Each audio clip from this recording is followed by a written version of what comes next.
Good morning. How are you guys? How's it going? I just woke up. I slept in a little bit. I was really tired. I hope y'all are doing good. Welcome in, welcome in. Let's see who took my first today. Oh my god, Jeremy, you're on a winning streak right now. Thank you so much, Jeremy, for taking my first today. Makes me very, very happy that you could be my first. We've got Daily Pillows, we've got Zelfar, we've got Jeremy, got Thesaurus, Engar, we've got Alex, Ren, Lazy, and Fi. Welcome in. Thank you all of you for grabbing your daily pillows. Leaving me nice and comfy cozy with your daily pillows. Hi Jacob on YouTube. Welcome in. It was nice to see you again. Yeah, it's nice to see you guys too. I hope I'm not rusty with my tarot. It's been like 2 or 3 weeks since my last tarot stream. Because I've been doing the Fall in Love Festival stuff. So we'll see. We'll see if I can shake off some of that rust from my tarot readings. Let's see who we got in the queue for the tarot as well.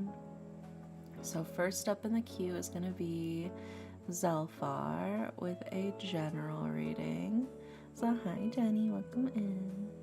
After Zelfar, it'll be Gothosaurus with the love reading, and then Alex with the love reading, and then Ren with the general reading, Lazy with the love reading, and oh, we got Jenny with oh, is your birthday tomorrow, Jenny? Oh my goodness. Happy birthday, Jenny. I was actually wondering what happened to tarot streams. Yeah, I was doing the Fall in Love Festival. Well, like, okay, so the first week I didn't do it. It was just because I was really fucking tired. I was really sleepy. Or your friend's birthday party. Oh, okay. Yes, the first week I missed it was because I was just really tired. So I just wanted to rest and sleep that day. Then that other week I was prepping for the Fall in Love Festival. So I was just doing like a ton of work, like making thumbnails, sending emails, working on commissions, trying to get everything out the way so I could just focus on like the visual novels, right? And then last week was the visual novel festival where I was just playing visual novels. That's all it was. Last week was just all visual novels. And now finally we're here and I'm playing and doing tarot. You know, I wasn't quitting being a tarot streamer. There was just a lot on my plate, and this is one of the yappier streams of mine. So, well, welcome in. No, I'm not giving up on tarot. I had a lot of other stuff I was working on, that's all. So hi Sammy, welcome in. Alright, so first we'll start off with Zelfar, who has a general reading. So let's see what we got for you. Yeah, oops, all visual novels. Oh my gosh, thank you for the kiss you redeem. There you go. I hope that helps.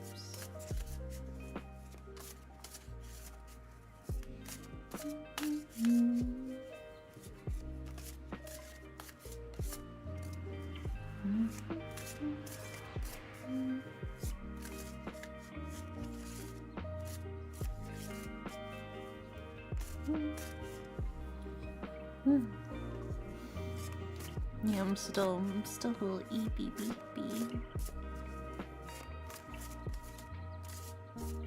We'll have to wake up together, I suppose. But it was so much fun. I'm still playing some visual novels, but I'll go back to my usual kind of regularly scheduled amount of visual novels now. So I'll be playing a visual novel tomorrow I'm actually excited about called Fear Bonding. which is the visual novel where you're a demon who feeds off of the fear of others, right? And you basically work together with your yandere boyfriend to instill that fear into others. So it's like a balancing act of making sure your yandere doesn't go yandere on you, you know? I think it sounded really fun and really cool. So we'll be playing that tomorrow. And then I have another yaoi visual novel that I'm planning to play on Monday, called Asphodelium, which is like cultist, like murder, psychological horror yaoi. So I'm excited for that one too. And then we're starting Silent Hill. So lots of stuff on the docket, lots of things on the program, if you will.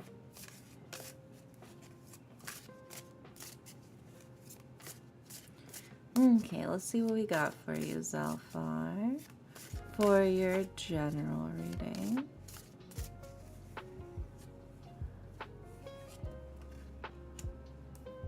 Damn, right off the bat? Sheesh. That's crazy. What are the fucking odds, bro?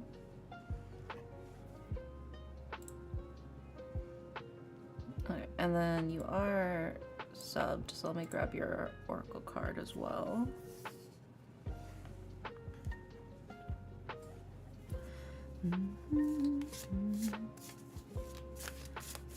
Oh my god, love tarot, kind of want to shake it up. Oh my god, Sammy getting the love reading. Oh my goodness.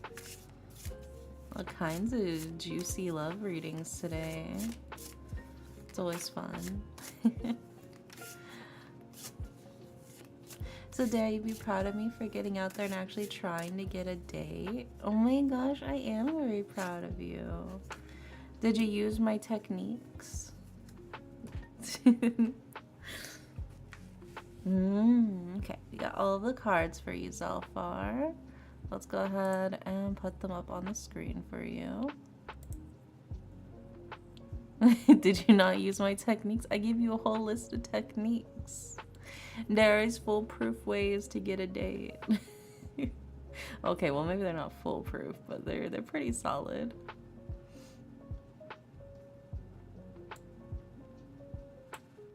You forgot. Oh, it's okay. In the moment, it's easy to forget. Also, welcome in Vertexiality. I hear about this playbook of yours. I told you. Step number 1, don't be afraid to show your cringe, alright? You gotta do a little bit of cringe, you know, so they don't think you're a serial killer. Subconsciously, I remember. Yeah, it'll be okay. Let's see here. Next one is the Knight of Swords. You're getting angry at Silk Song? You should look at your cards, bro. Your very first card that I pulled, the very first card of today, the very first tarot card I pulled today, and the very first card of your reading is the fucking Tower, bro. Yeah. Yeah.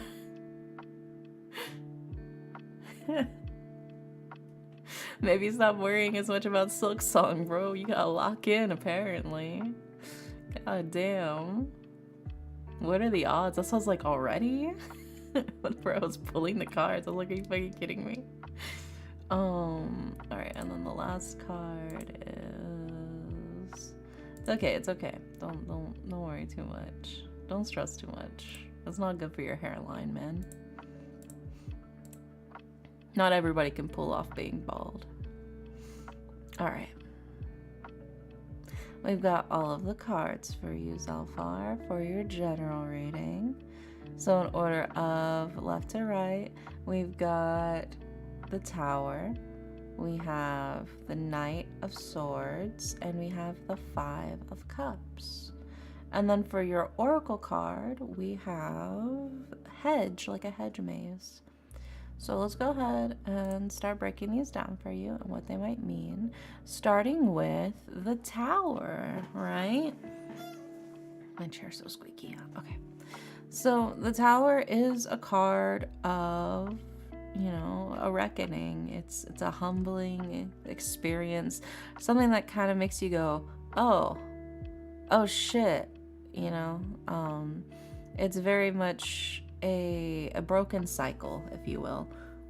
Something big is shifting and changing in your life, and with it comes the end of something, right? And that can seem scary, but it doesn't have to be, right? Destruction is always a precursor to rebuilding, right? It's a necessary step in order to move forward with your life, right? Is sort of burning that bridge so you can build a new one, right? Yeah, that already happened. There was a major surgery in the family. Yeah. And that would explain why it's the very first card then, rather than like the last card, We also followed up with the Knight of Swords. And the Knight of Swords is somebody who is probably pretty quick on their tongue. They get a quick tongue, if you know what I mean.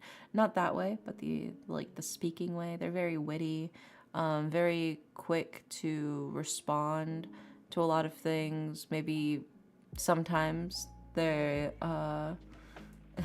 yeah, that's why I said the other way.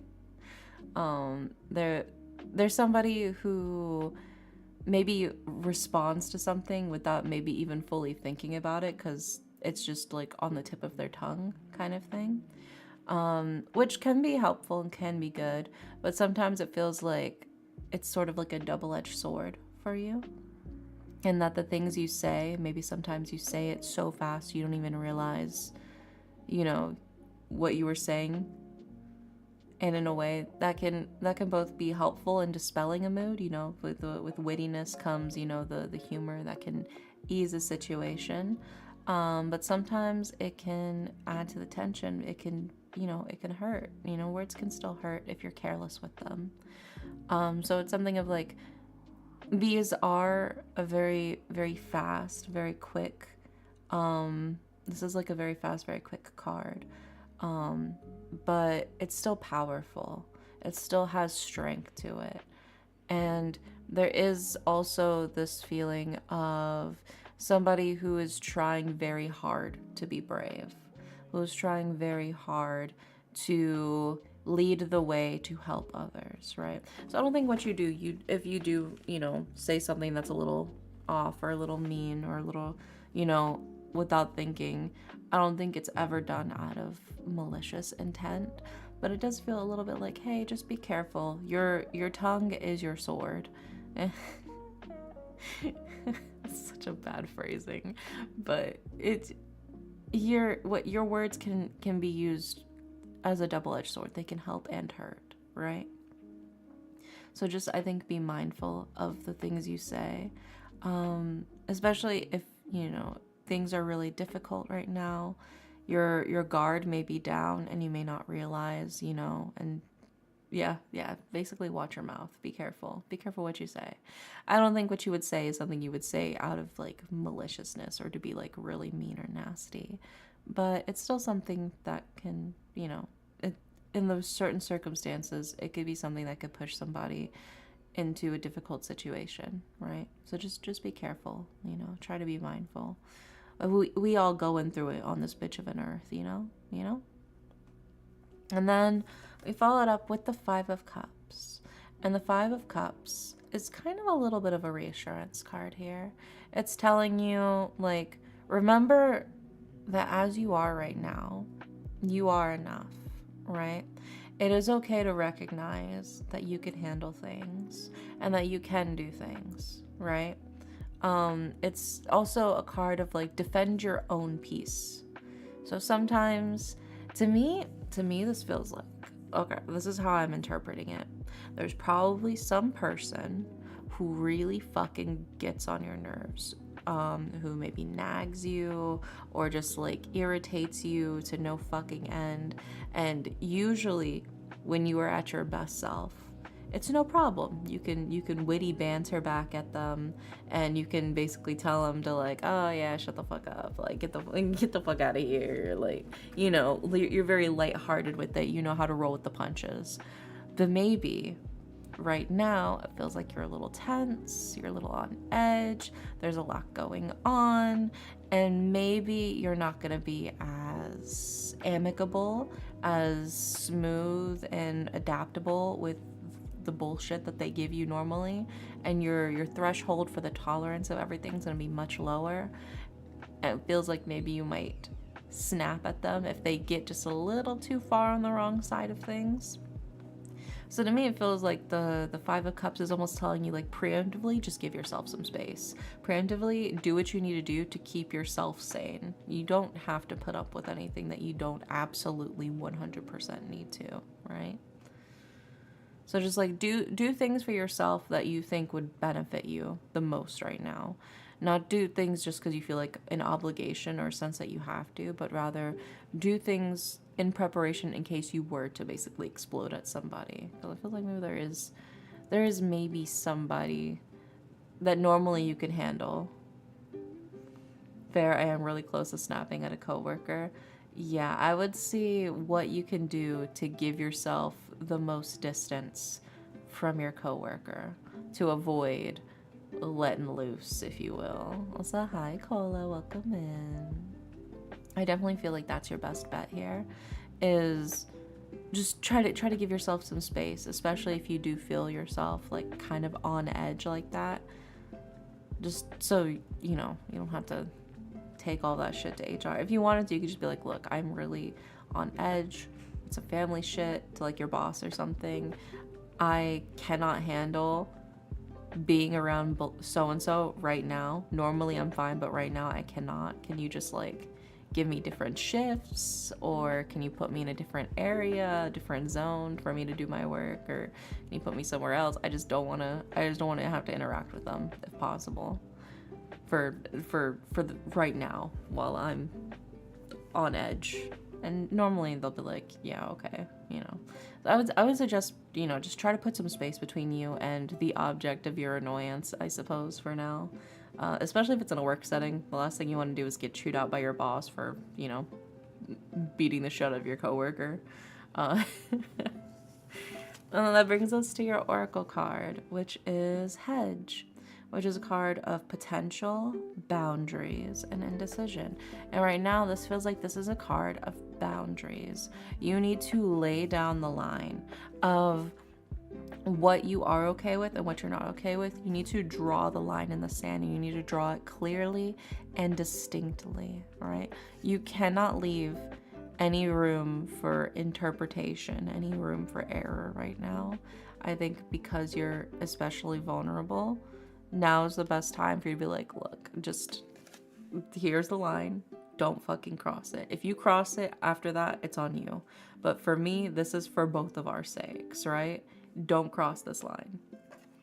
So just really reinforce those boundaries and what you can do for yourself just to prevent yourself from snapping, you know? Because like you said yourself, you feel very close to it. This is just a way to help you prevent it and getting yourself into potential more trouble in the future, you know? But I hope it helps. My fingers are crossed for you, Zelfar.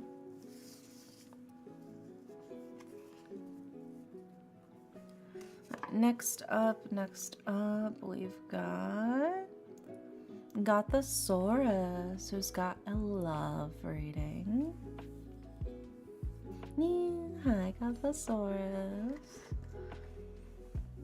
Let's see what we got for you.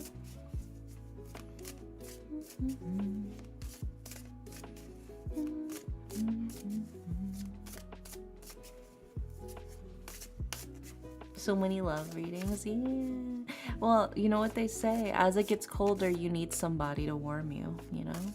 So I find a lot of people especially start looking for love around the holiday season. as the temperatures start to drop. Once it's winter time, especially, and that's when everybody starts wanting to snuggle and cuddle and all and all that shit. It's me. I'm people. I want to snuggle and cuddle when it gets really fucking cold outside. I love the cold weather. But I love the cold weather when I have things to combat the cold. What was the last one? Last one was just a general reading.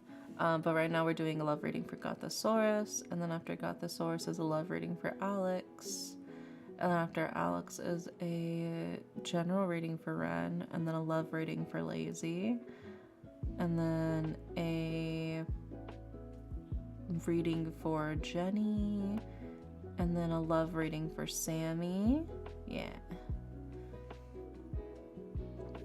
Snuggly weather. For sure, for sure. Yeah, I've got so many blankets. I've even got heated blankets. I love snuggle weather. Oh, but speaking of snuggle weather, I currently have a poll in the Discord right now, and if you go to the announcements channel in the Discord, I have 2 different ASMR roleplay themes that I'm debating on for this month's ASMR roleplay. But I know you guys love to tie so much. You cannot make any fucking decisions apparently. So I'm making a special compromise. If we get 20 votes at least on both of them, I will make both of them. I will make both ASMR roleplays this month if both of them get 20 votes or more. And we're pretty close. Last I checked, it was at like 15 and 16. So, definitely getting there. I think it's possible.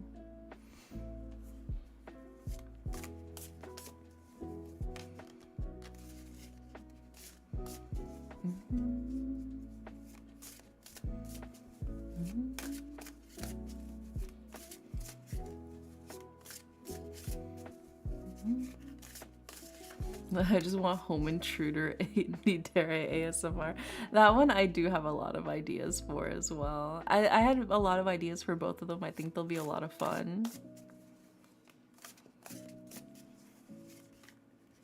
They're both very drastically different vibes, but I think they'd both be a lot of fun to make. But a lot of fun in their own way, you know? Which is why I was torn between which one I wanted to make. Soup sweater blanket season. Oh my god. Yeah, I do love all my blankets and all my sweaters, and I gotta decide what kind of soups I want to start making. I was thinking maybe I'll make like a nice corn chowder. I'm a big slut for corn chowder. I think it's so fucking underrated. We'll see. I did make a pretty nice veggie soup not too long ago. I saw some pumpkin puree. I was using it to make pumpkin chocolate chip pancakes, but maybe I could make a pumpkin soup with the rest of the pumpkin puree I still have. Hibernate like a bear type weather. Yeah, I love that shit, dude. I must be part bear with how hard I hibernate during the cold seasons. I love the wind while I sleep. And when it's all windy and it's like either raining or snowing outside and you're just all snuggled up in bed. Oh, it's the best feeling in the world, dude. Absolute best feeling in the world. You're all toasty under your blankets while it's cold all outside and in your room even a little bit. But your blankets are nice and warm.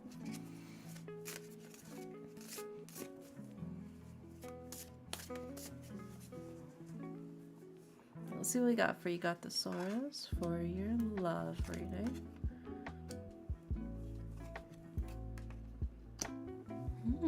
Okay.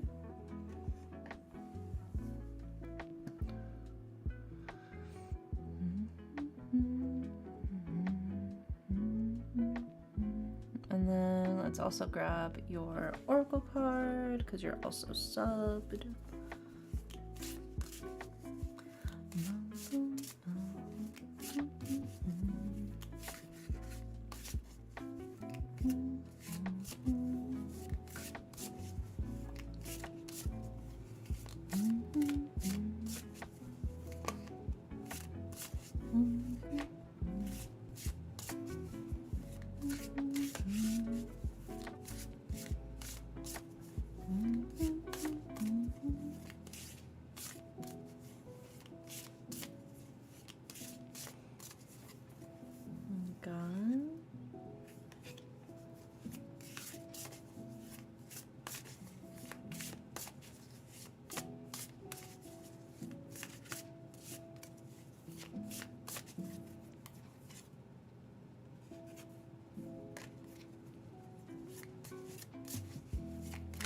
Brain's not brainy. It's okay. Take it slow. All of our brains are a little off right now. No worries.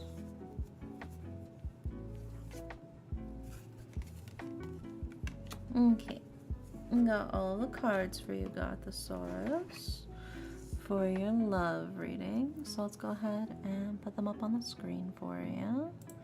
Starting with...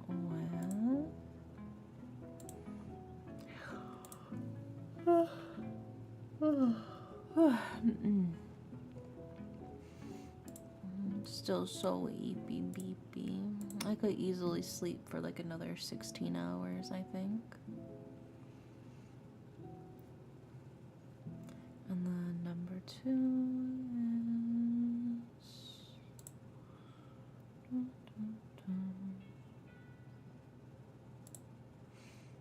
is... So hi, Twin Penny. Welcome in. Get missing her. Oh my goodness. Oh my gosh. And then the last one. Gotta go get a package. Yeah, go get your package.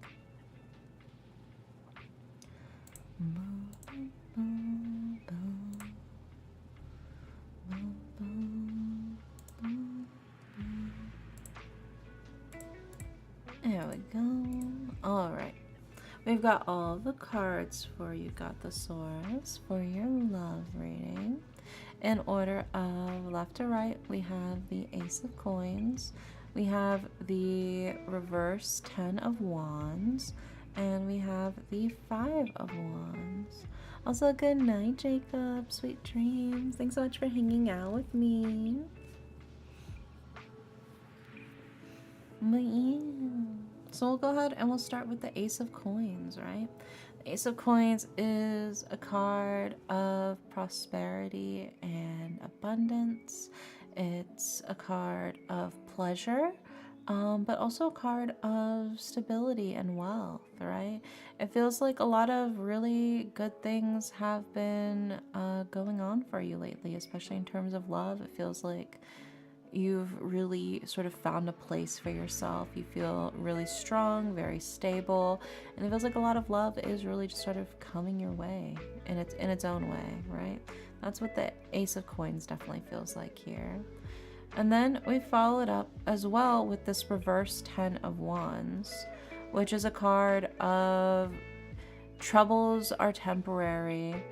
You know, the difficult things that have been in your life, it feels like they're finally starting to wash away. You know, all of the troubles that you thought were like really weighing down on you, all of the issues that were kind of really starting to get to you. It feels like, oh, I thought this was gonna last forever, but it didn't. They're already gone. When did that happen? You know, that's what the reverse 10 of Wands is sort of all about. Is like all of those things that felt so huge and so massive and so crazy important to you, you kind of realize like, oh, that's it. that's what I was stressing over this whole time. You know, that's what it feels like to me. Also, welcome back, Jenny. Welcome back, and thanks for giving your daily pillow, twin. I did just cut a bunch of toxic people and stuff off. I think that was a very helpful thing for you to do. Sometimes you do just have to like set those boundaries and just like, you know, nip it at the bud, you know. So it is very much who's reading? We're doing Gothosaurus's reading right now. Yeah. So there is like this sense of like all of these difficulties, all of this like insane like heavy energy that you kind of felt like you always had to carry with you. It was like really difficult. It's kind of just like off your shoulders now, and you're like, that's it. I was stressing over that. It's kind of like the vibe of the reverse 10 of Wands. And then following it up as well with the 5 of Wands, which is a card of fortune favors the bold, right? Sometimes you gotta just get out there and start making the new opportunities that you want to make, right? This is a card of impending competition and battle. I think if you want to, you sort of like fill the hole that a lot of those people probably left, you know, a lot of that, now that you got a lot of empty space on the shelf, you can certainly go out there and I think start finding new people. Be brave, put yourself still out there. It can be scary, I think. Whenever you encounter toxic people, it kind of scares you away from trying to meet new people, because it's like, well, what if they're also toxic kind of vibes? But it does feel like this is your chance, right? Don't be afraid. Just leap forward. Try to make your new interactions. Try to make your new friends. Try to make your new potential love. And I think that'll help you a lot in moving forward, just in general, right? And with that comes your oracle card, which is sow, like sowing a seed, right? Which is planning, setting intentions, and optimism. You're setting the seed for new love to grow, right? You've already tilled the fields. If we think about this as a gardening metaphor, right? What you were doing is you were pulling up the old plants, you were pulling out the weeds, and you were tilling the soil. And now, if you want new love to grow, well, you got to plant the seeds, and you got to trust that those new seeds will take sprout and they will grow into something wonderful, right? So it is like a matter of setting your intentions. Yes, it's scary that there were, you know, really shitty people in the past that you've bumped into and that you've ran into, but I think just reminding yourself not everybody is going to be like that, and that you have to trust in order to find the people who aren't, you know? You have to find the people who will treat you properly, who will give you love, who will give you respect, and who will be there by your side. And in order to know that you can trust them, you have to give them a little bit of your trust. You have to open yourself up to the possibility of being hurt, you know? But I think you're on a good path for yourself right now. Feels like you made a lot of really good steps for yourself. You're moving forward, and the cards say keep moving forward, right? So now start planning for the future. Who do you want to meet in the future, right? And go for it. You got this, Gatosaurus. I believe in you. It does feel like you've done a really good job, and I'm very proud of you. Next up is Alex. Alex, are you here? Oh my god, dude, my headphones keep fucking falling apart. Stay on my head, bro. Jesus. Maybe I need to get some new headphones.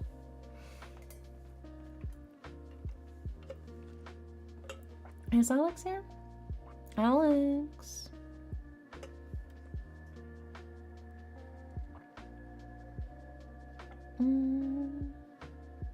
Oh my god. It ain't much, but it's the last rock in me bag. Thank you for the 8 biddies, Nugget. Thank you. I appreciate it. I think Alex may have disappeared, so we're gonna skip Alex for now. Next up is Ren. Ren, are you back from collecting your package?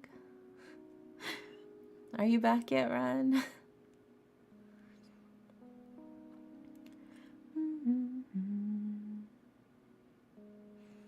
Otherwise, we're speedrunning through this list.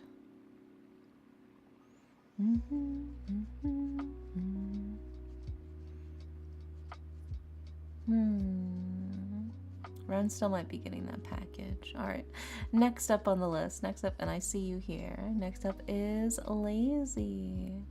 And Lazy wants a love reading. So let's go ahead and do that for you. Oh, there you are, Ren. Okay, I'll do yours after I do Lazy's then. Okay, Ren? But welcome back. I'm here. Alright, I'll do yours after I do Lazy's reading then. I didn't know where you were. I was calling for you. I was calling for Alex. Nobody was here. I was panicking. Do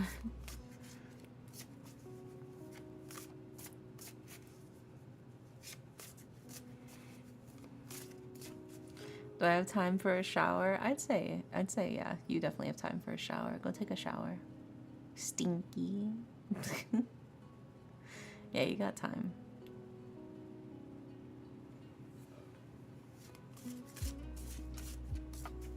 Also, hi Leonix, welcome in.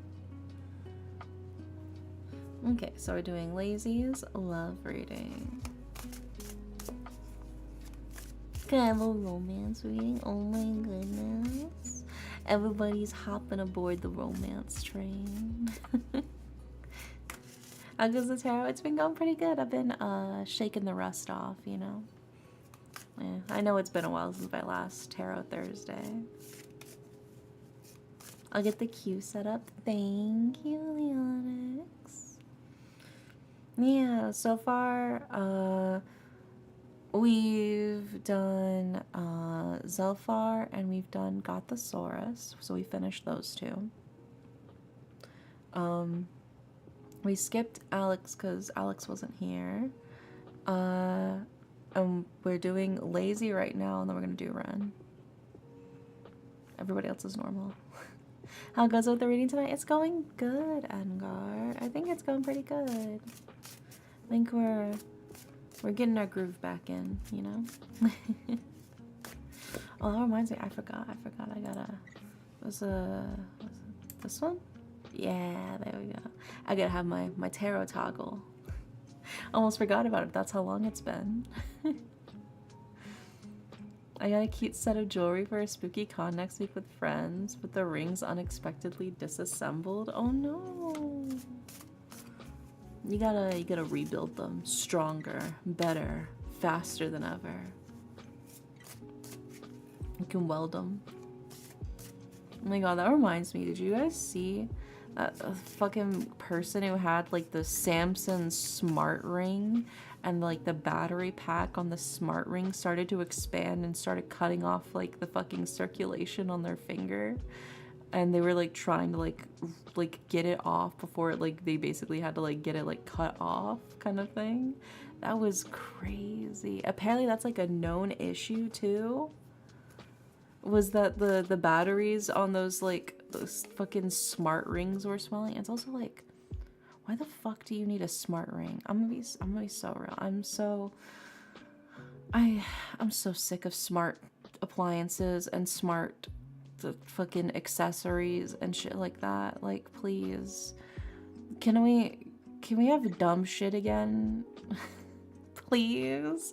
I'm so sick of everything being smart.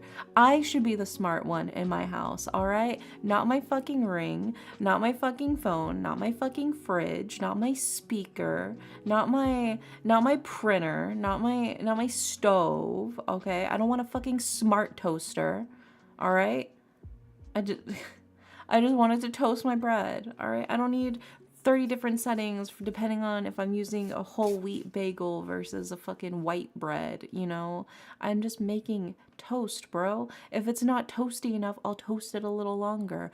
I don't need some fucking computer-ass motherfucker to look and analyze the fucking speckles on my bread to determine if the Maillard reaction has been long enough, you know?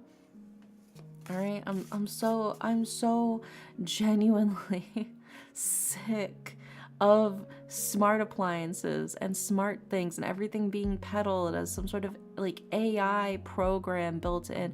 Anytime I see those like fucking AI chat companions built into the web browsers, a little part of me fucking dies, dude. I am so sick of it. If I need help, I'll ask. I'll Google it, okay? And if I can't fucking find it on Google, I'll find it on Reddit. And if I can't find it on Reddit, I will DM one of my friends I haven't spoken to in like 5 years and be like, hey, help me, all right?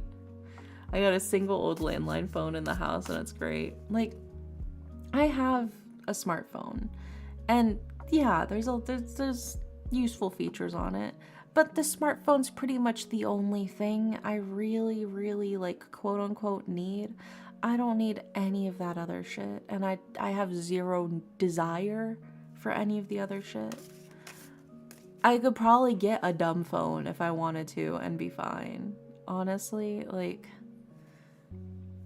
there's a lot of useful stuff with a smartphone. Sure, I like being able to play my games on my phone. I got games on my phone.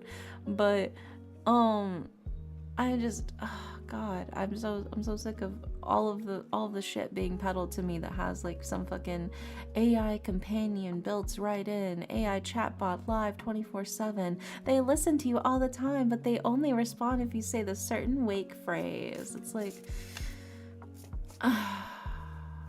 I'm so tired. I'm so fucking sick of everything having to be smart, everything having to have technology in it. I'm not joking about that smart toaster. I literally saw that fucking smart toaster. All right. So I skipped Ren early because Ren took too long to reply. So I'm doing lazy right now, and then I'm going back to Ren, Leonix. But yeah, no, that smart toaster is real. There's also smart juicers where you have to connect to the fucking internet in order to juice your fucking juice, right? Right? You're smashing a fucking bag between rocks, but it requires an internet connection. Like, it's not even juicing, like, it's not even like it's pulverizing the fucking fruit itself. It's juice in a bag. You could get the same effect by just stabbing it with a knife. Like, I'm so fucking tired of smart shit, man. I'm so sick of it. I'm so fucking sick of it. I'm gonna fucking kablooey, right? I think Date Everything joked with the dishwasher about this. It did, which was very funny. It kept begging me to connect to my internet, and I was just like, no, you can't connect to my internet. I'm not letting you. I'm about to fucking lose it. Yeah, what does a smart ring even do, bro? Also, like, there was like some like AI companion you wear on your fucking chest that was like getting advertised all over fucking New York. It was called Friend. It's like so fucking stupid, bro. Now you can have a friend with you all the time. You mean like a real friend? Like a person? Welcome back, Jenny. Yeah, I just about McFucking had it. It's so ridiculous. Also, like, all of those fucking friend AI companion wearable clip-on things got, like, vandalized. All because they had, like, put, like, a fuck ton of those advertisements everywhere. And the guy who, like, did it, he was like, oh, yeah, we purposely left a lot of white space on those advertisements so that people would vandalize them, and it would be free advertisement for us. It would be viral marketing. They did not sell hardly fucking anything because it's a stupid product. If you just try to rage bait people as a way to promote your shit, it's not actually gonna get people interested in buying your shit, bro. Like, that's not how it works. Tamagotchi AI. It's not even like Tamagotchi. At least Tamagotchi, it's just a little guy. He's just a little critter that you feed and you clean up his poop and stuff. Like, it's just a chatbot that you wear as a fucking button on your shirt. It's so stupid. At least the Tamagotchi looks cute. That it didn't even look cute, man. Oh, but speaking of Tamagotchi, I saw one thing where it was the vape pen somebody did. It was like for some like, it was like a scientific fair for like trying to make like the stupidest inventions you could. Like, that's the point, was that you're supposed to make the dumbest thing possible kind of thing. And somebody made a Tamagotchi vape pen where in order for it to live, you have to keep taking hits from your vape, and if you stop vaping, it dies.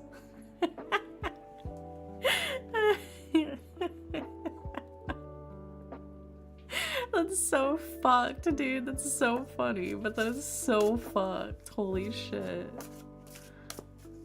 It was specifically made and engineered to be bad, though. That's what makes it funny, is the fact that yeah, that's a cursed magic item. Yeah, dude, it's crazy. You have to like constantly take hits from your vape or your fucking pet dies. Your Tamagotchi, bro. Oh, it's so fucking wild. But that's how it is on this bitch of an earth.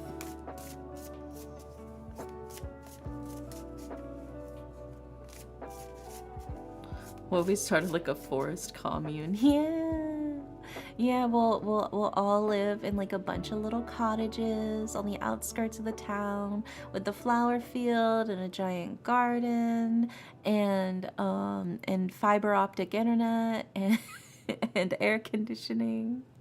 And we'll take turns building and managing the all of the different stuff for like the takeout and everything, so we could still get our.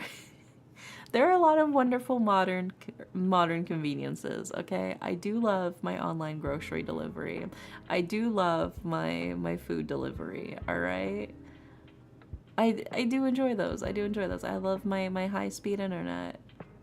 Give me fiber optic. Yeah, that's all I need for homesteading. That's what I'm saying. It's nice. I love my high speed internet. Thank you very much.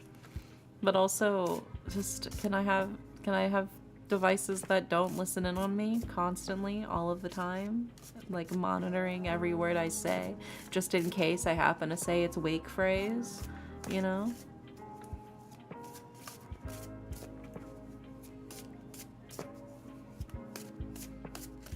It's like, how do you know I'm saying your phrase if you're not always listening? I'm just saying. Yeah, BEP, do a little witchcraft cottagecore. Yeah, we'll all trade goods. I'll like bake a pie, so somebody else will like like do my dishes or something. I'll be like, I baked you a pie. Please do my dishes. I don't want to do them.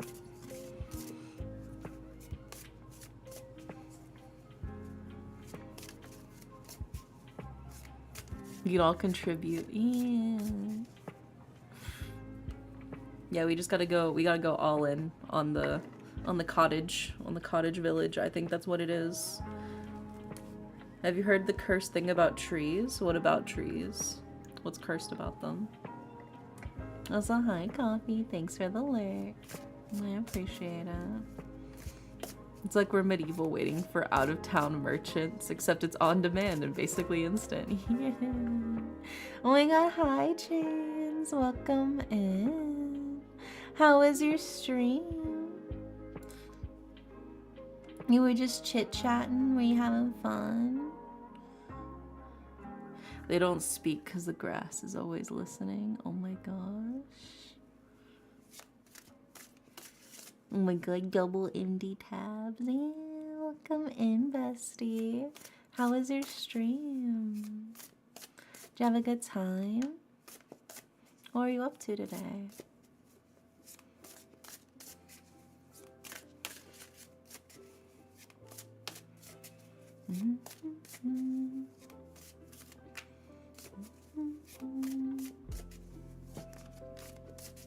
Oh my god, a little kissy for Ella. There you go. Stream was good. Did Uma and then Kitchen Nightmares. Oh my god, I need to play more Uma Musume. I need to. I genuinely need to. I've been so busy. I haven't even played Uma in like a week and a half. Like I need to log in later and actually do that. But oh my god, I love Kitchen Nightmares. It's so fucking funny. I have that soundbite, that sound clip, that specific like the eerie sound clip that plays whenever he finds like the fucking raw meat next to like the fucking cooked meat. That shit lives rent free in my head whenever I'm doing anything. It's crazy.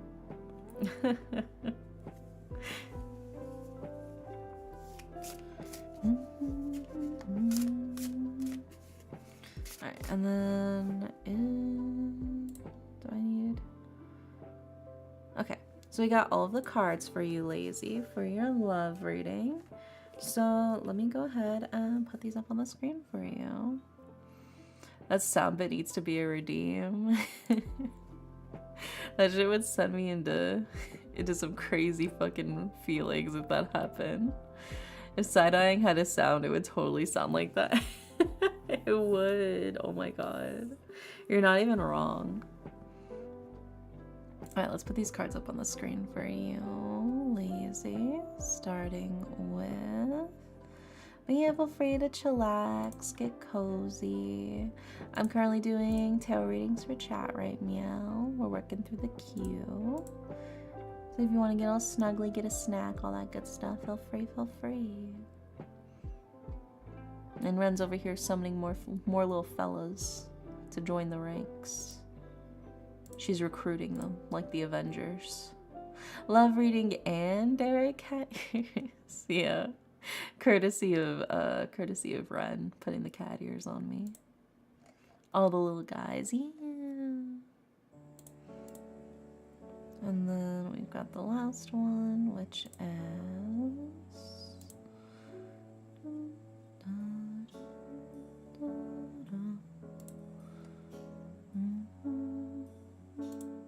there we go. All right. We've got all of the cards for you, Lazy, for your love reading. So in order of left to right, we have the reverse 10 of coins, we have death, and we have the reverse 4 of coins. So we go ahead and we start breaking this down for you, starting with the reverse 10 of coins, which is a card of, I think you got to step back. I think you gotta take a step back and look at the bigger picture, right? It feels very much like you're so caught up in the finer details of things that you're kind of missing what really matters most and what's actually really most important to you right now. Which it could be a lot of things, but it feels like if you're not careful, you'll end up falling into a situation that is less than ideal for sure, out of the desperation to fill the void of what you think is the actual issue rather than what the actual issue is, right? Maybe, for instance, maybe it could be like you feel like right now you just need to find somebody to date. You need to find a lover, right?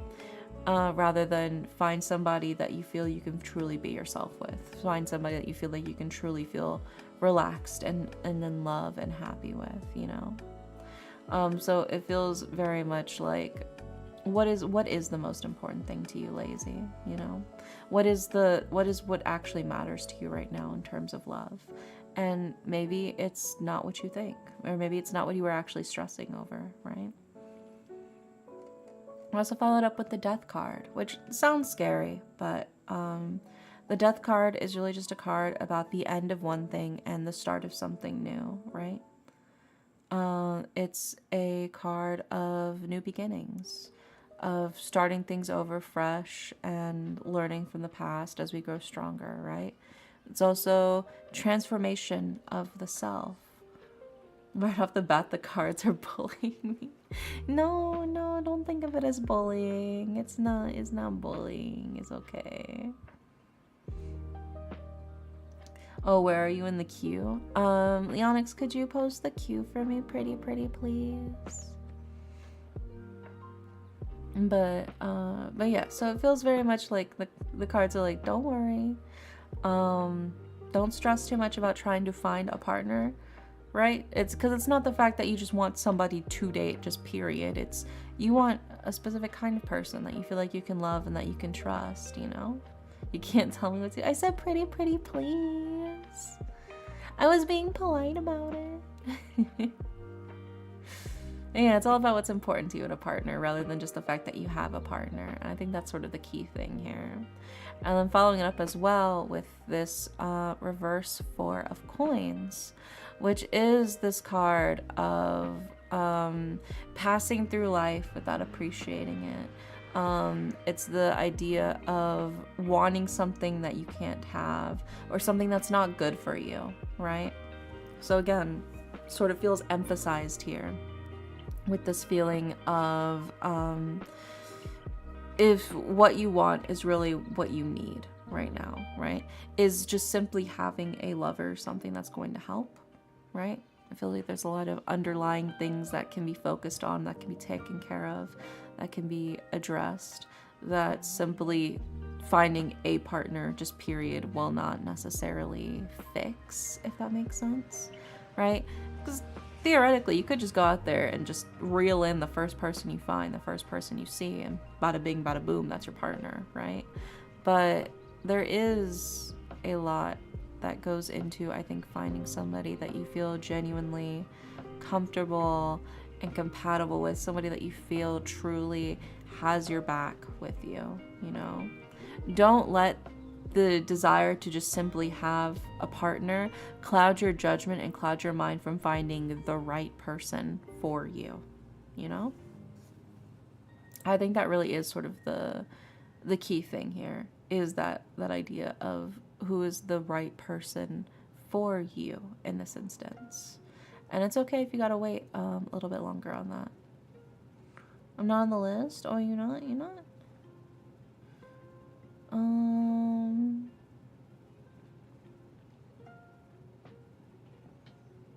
Yeah, I see you on my side of the queue. You're right after Nugget. Let me scroll. Yeah, you forgot to put in Twin Finny on the queue between you and Nugget, Leonix. There we go. I got you, Twin Finny. I got you. But yeah, so I think the key thing here is just what is the most important. And I think the most important thing is finding the right person for you, finding the right love for yourself, finding the right support system for you, right? Rather than just taking whatever you feel like you can get. You can get a lot more than that, right? Don't settle. Yeah, especially these days, it feels like settling down with the partner is becoming less of a priority because, like, in this economy.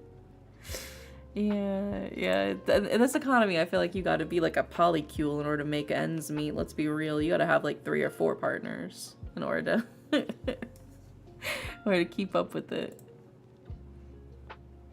But, yeah, I hope that helps. Sometimes you just gotta have the reminder of taking a step back and remembering what matters most. And what matters most isn't necessarily just finding a lover. It's finding somebody that you can trust, somebody that you know has your back, you know? You gotta find the right one, not just anyone, you know? And that's how you get a long-lasting relationship. I missed the chance for a reading. There's still a chance. We usually have the raffles for anybody who disappeared. We give away their slots, so there is still a chance if there's no official slots still left. So don't stress too much about that. Yeah, I wouldn't even mind sharing a household with friends and having like a communal house situation. I mean, that's basically how it is with me and my roommates. My roommates are the ones dating. They're dating each other. I'm just like the little sibling. It's like because I am the youngest in our house, so it's very much like I'm like the little sibling in the house.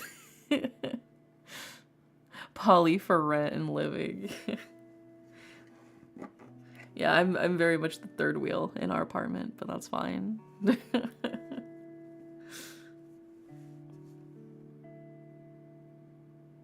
Leonix, you forgot to add in twin. You forgot to add in twin Finny.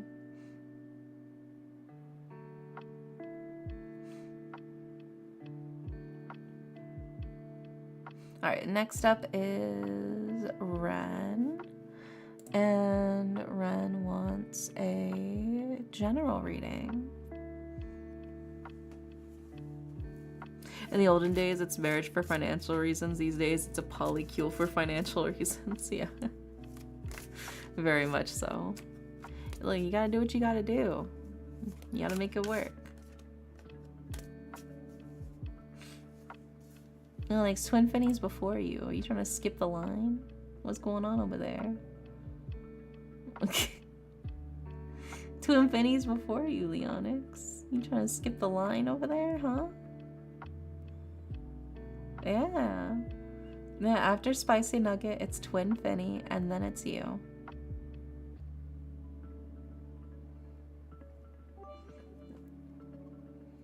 Don't worry, Twin Finny. I got your back. Alright? I'm rooting for you, Twin Finny.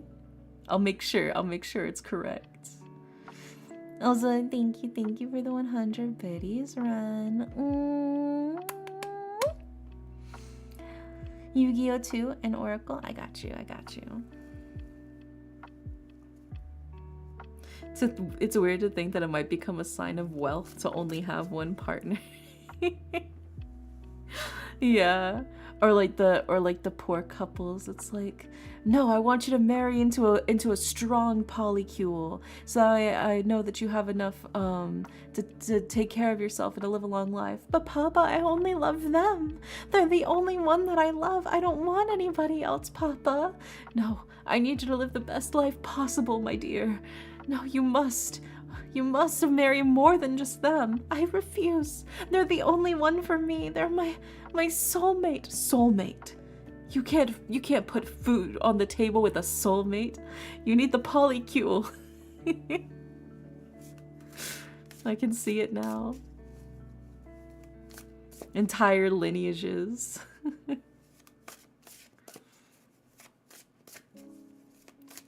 Instead of like a family tree, it's like a family forest, dude.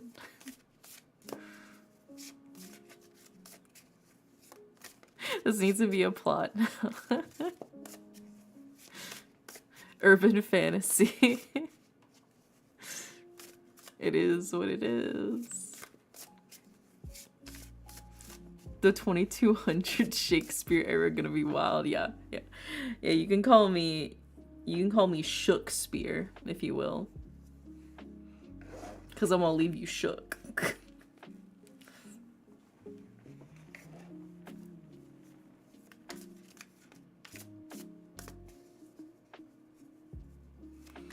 Let's see what we got for you, Ren, for your general reading.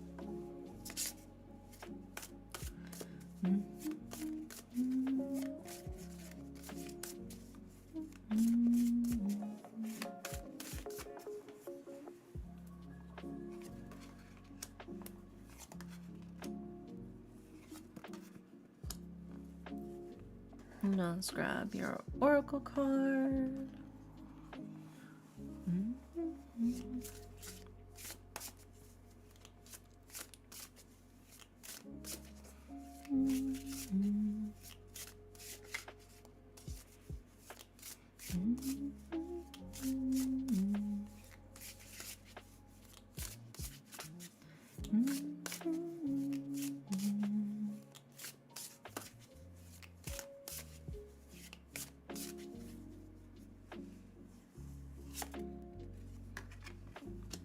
Okay, now let's grab your Yu-Gi-Oh card.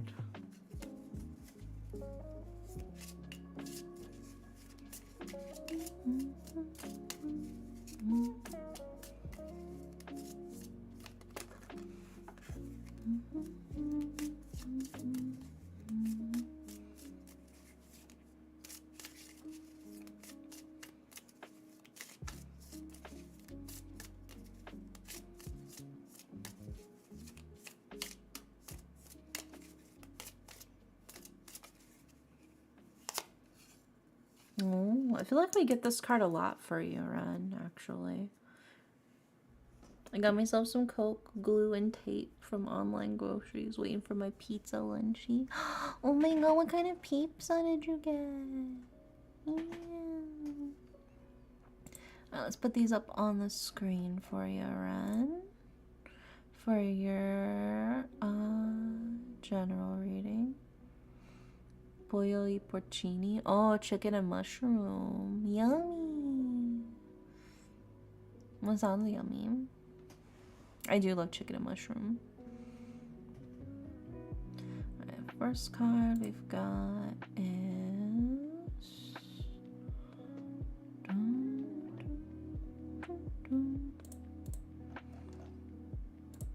And then next card is...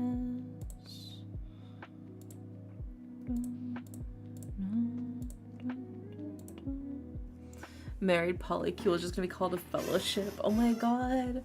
And then the fellowship of the ring, because they're all getting married. Yeah. Same brain, same brain. And then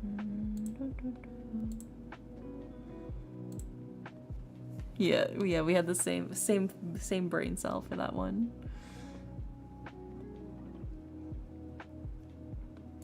Oh my god, I've been telling Harper I really want to watch The Lord of the Rings with them because they've never actually seen Lord of the Rings.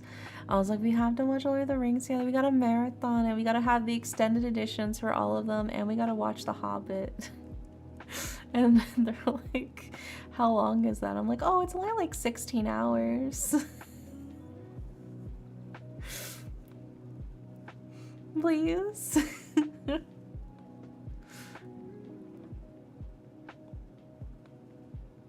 They said maybe.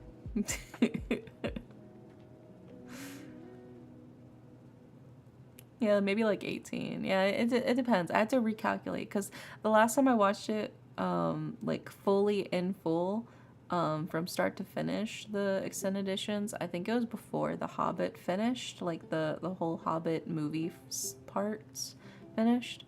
So I watched, it was, I think, a little less. But yeah, it might be closer to like 18 hours now.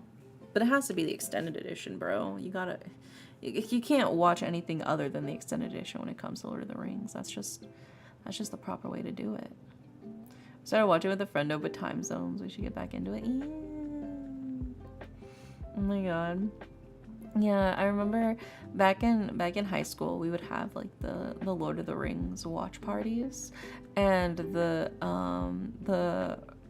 RA who took care of like my hall, she would make like a bunch of snacks for us whenever we would do it. And this was also like the only reason we were allowed to break curfew too, which is even funnier. So we would have it like in like it would be like the girls' dorm would start playing it in like the lobby of the girls' dorm, so that way the guys could come and watch too, you know, and hang out in like the common area kind of thing. So we would play it and it would go start to finish, and as it's playing through, we'd start like the very early morning. As it's playing through, she would come in every now and then with like different snacks. So she had like stuffed mushrooms, and she had like her own like lembas bread, and we had like drinks and stuff like that too. It was so much fun, and it was the only time that like we were allowed to break curfew. So like the guys who like went over to like the girls' dorm to like watch the Lord of the Rings, they were allowed to basically come back a little bit later than the initial curfew. So you're always a hobbit respectfully. Yeah, very much. It was a lot of fun. It was so much fun. I really enjoyed it. And so that was how I actually watched the full Lord of the Rings extended edition for the first time, was because of the event that was being held by like my fucking nerdy ass high school. 9 meals for the day. Yeah, she would even make like her own scones and clotted cream, because she would make like tea time as well.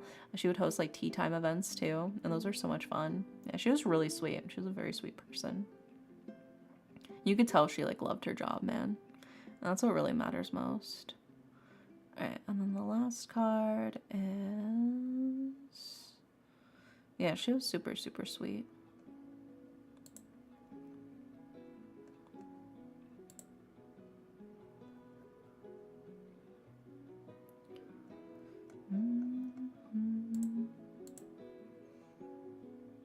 Just want to say we love and appreciate. I love and appreciate you too, Jeremy. I only eat 2 meals a day. Yeah, I eat like 1.5. I also eat like 2 meals a day. I don't really eat that much now, but you know, I'm just not that hungry as I used to be. My stomach shrunk a lot, I think. So now whenever I go to buffets, I just don't eat until I go to the buffet, and then I only eat the buffet. And even then, I feel like I don't eat as much as I used to whenever I go to the buffet as well. But I feel like I gotta power up. I gotta get stronger. I'm gonna go through a training arc or something. Alright, we got all of the cards for you, Ren, for your general reading. In order of left to right, we have the Page of Coins, we have the reverse 2 of Swords, and we have the reverse Queen of Wands. And then for your Oracle card, we have buds, like flower buds. And then for your Yu-Gi-Oh card, like I said, I feel like you get this one all the time. You have Protector of the Throne. I feel like you constantly pull this card. As an Asian who likes buffets, it's usually don't eat before the buffet, eat less rice and drink less. Yeah, that's so real. That's so fucking real, dude. I'm also very much like I gotta stack up everything I can, you know, maximize. I get like so many of those grilled skewers too. I love those fucking grilled meat skewers so much. Well, like especially when I go to like a Chinese buffet and stuff like that. Oh, so good. Fantastic. And then to reminded of hot pot. Hot pot's so good. Damn, remember Protector of the Throne. Yeah, it's here a lot. Yeah, I feel like you always seem to pull Protector of the Throne. But yeah, let's go ahead and start breaking it down for you, Ren, starting with the Page of Coins. And the Page of Coins is somebody who is innocent, very carefree, and somebody who, that childish innocence, I think, is what brings in all of the good things to you, right? It brings in that good news. It brings in that wealth. It brings in all of those opportunities because of that sort of like sunny, very innocent disposition. It sort of opens the gateway to let that light from others also head towards you as well. Very much like a daisy, right? It's just very, very sunny, very simple, very sweet, but people love it and people keep, you know, going to it. I think that's very much the charm of the daisy, is its simplicity, right? It's not trying to be something it's not. It's just here to be what it is and to live its life kind of vibes. Yes, my tism riz, nodders. Yeah, exactly. You gotta maximize it. We also follow it up, interestingly, with the reverse Two of Swords. And the reverse Two of Swords is very much like a card of like balance is being shifted, I guess is the best way to put it. Well, the Two of Swords is normally a card of like feeling wishy-washy, unsure of which way to go. You can kind of go whatever way, but it feels like you're not really making progress. In its reverse, it's kind of like be careful, because it feels like the balance is shifting away from you. It feels like the scales are tipping in a way that feels a little bit unnatural. Almost, no, I'm not trying to say this to like make you paranoid or anything, but almost as if there's like an imposter in the mix.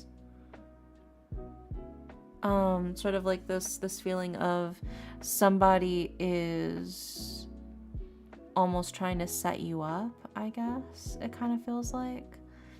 Like I said, I'm not trying to like make you paranoid or nothing, but the reverse Two of Swords is very much like a card of like, hey, be careful. Feels like somebody's being a little sussy wussy. Feels like maybe they're trying to set you up for something. Oh, so Amogus Leonix. Yeah. But then we also followed up too with the reverse Queen of Wands, which also kind of gives me that vibe of like, feels like somebody's almost trying to set you up, because the reverse Queen of Wands is somebody who has lost their confidence, who is maybe still a bit of a snob, but also somebody who reacts badly when they lose control. When things aren't going the way that they want it to, they kind of have to shift things to make sure it goes the way that they want it to go, right? Somebody, when things aren't going according to their plans and their whims, they lash out. Speaking the truth, exposing deception. Nah. I forgot to ask you guys, love Halloween? Yeah, I love Halloween. It's my favorite season. But yeah, so to me, it feels like somebody around you is probably mad that things aren't going the way that they specifically want it to. And rather than being an adult about it or moving on or trying to do something else, it feels like they're trying to catch you and trip you up a little bit, you know? Is definitely what it feels like. It feels like they're trying to trip you up a little bit because maybe they're mad or upset or frustrated or annoyed, whatever the case might be, that they don't have the ability to pull your strings. So just be careful, I think. I ain't even doing anything. I know. But it's always people like that get mad about that kind of thing. Autumn's the best. Yeah, autumn's my favorite season. Absolutely. Autumn's my favorite. Winter's my second favorite. Spring is my third favorite. And then summer is my least favorite. I fucking hate summer. Except for the fact that it's my birthday. That's what makes it tolerable, so my birthday's in summer. But there ain't nothing else good about summer. It's too fucking hot. It's too hot. I don't like the heat. I want it to be nice and cozy and cold.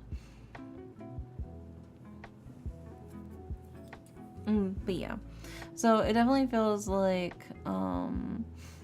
there's very much a feeling of somebody is trying to find an ample opportunity to sort of trip you up, right?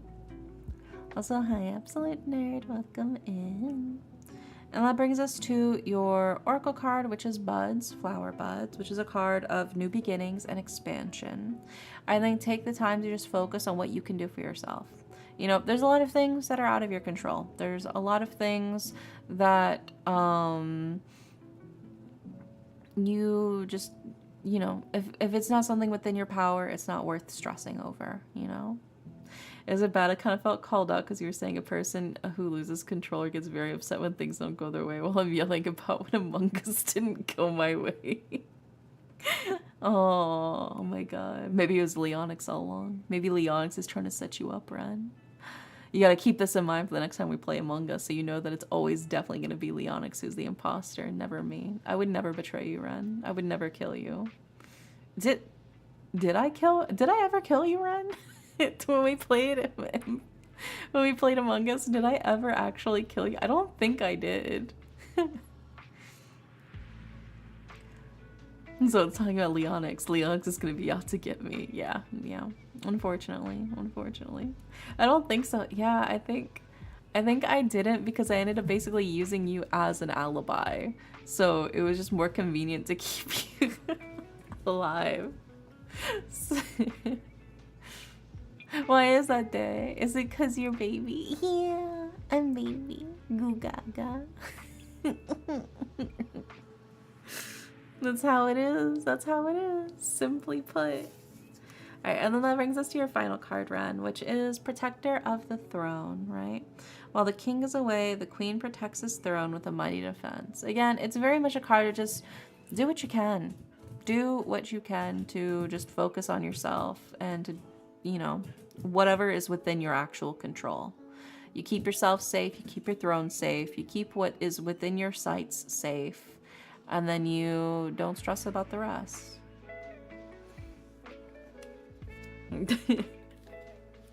You could just say it's a Ren and she'll go, what? No. Yeah, Ren is a horrible liar when it comes to Among Us. I feel like it's Ren, and then Ren would go, what? No, you guys, it's not me. And we all just immediately vote Ren out. He's still here, yeah. But yeah, it feels to me, Ren, like the cards are saying very much just focus on what's within your abilities. Focus on what's within your own personal capabilities. And don't stress too much about the other person. Just be aware, I think. Just be aware that there is somebody that I think who is trying to trip you up. But it's not really something that you gotta be too stressed about. Just be like, it is what it is, and just focus on what you can do for yourself. You right? I think if you do that, you'll be just fine, and it'll be daijoubu, you know? Yeah. I remember the Among Us game. Yeah, the Among Us game was so much fun. I really, really loved playing Among Us with y'all. That was such a blast. We'll have to do another Among Us community night, I think, because that was just so much fun. It was so chaotic and ridiculous. We'll see. You know too much about me. It doesn't help that the only time you ever unmuted was to be like, you guys, I totally didn't do it. Goes back to muted. It's like, okay, brother. Like, you only ever unmuted to say that you didn't kill anybody. And then you would start laughing maniacally. Like a supervillain. Like, bro.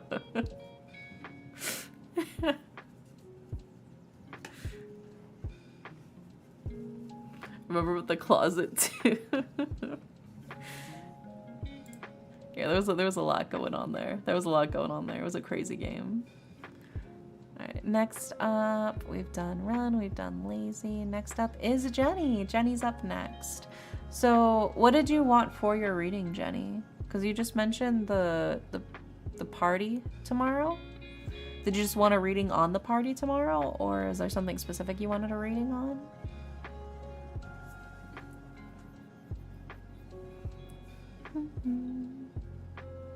Yeah, you just want it on the party tomorrow? Yeah, I can do that.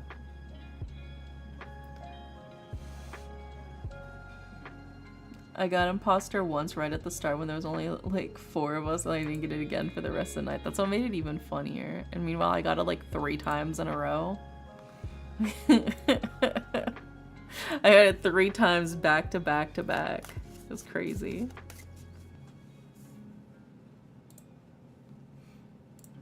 And I was like, you guys, what are the odds that it could be me 3 times in a row? Which is funny because that constantly happens to me, where I'll get it like multiple times in a row.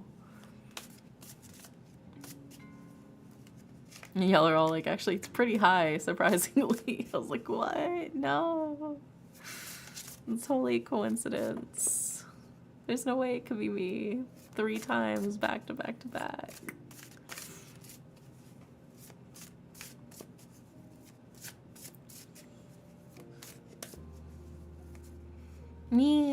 Yeah, I did just like is locking in and doing my tasks. I think that is like the fun part of being a crewmate, is just doing the little tasks, waddling around the cruise ship.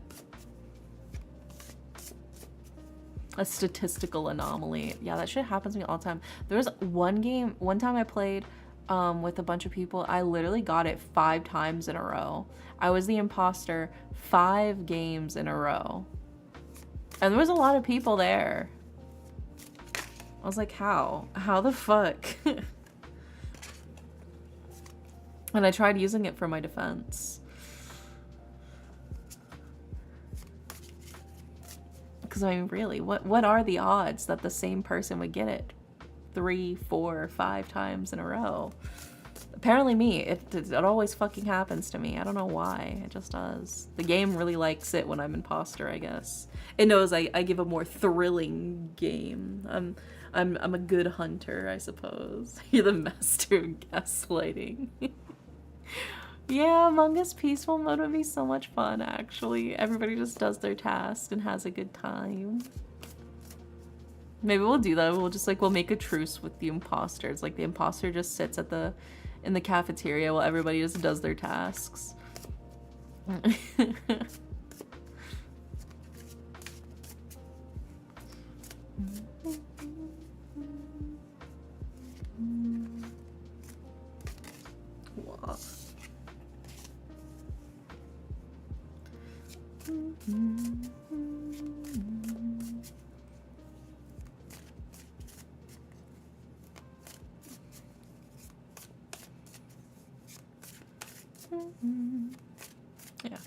Yeah, Among Us is, I think, a lot of fun in the sense of like, it's one of the most ethical times that you can use gaslighting techniques. It's the ethical gaslighting training. Yeah, chat, look what I caught while dragging a pile of bodies. Yeah. It is fun. It is a lot of fun. That's why I sit in the closet praying nobody kills me. It is what it is. It is what it is. When you play Among Us, you're gonna get killed, more than likely. 1 or 2 kills for imposter enrichment. How goes the stream tonight? It goes good. It goes good. We're having a good time doing the tarot readings, and we're chatting about the Among Us game that we were playing in the community night, like not last week, but the week before last. It was a good time. We were talking about how we should do another community Among Us night. Like, think about when do you have the opportunity to, with everybody's permission, lie to everybody's faces and manipulate them? with their consent. When often do you get that chance to just be like, yeah, I'm gonna manipulate everybody in this room and they're all okay with it?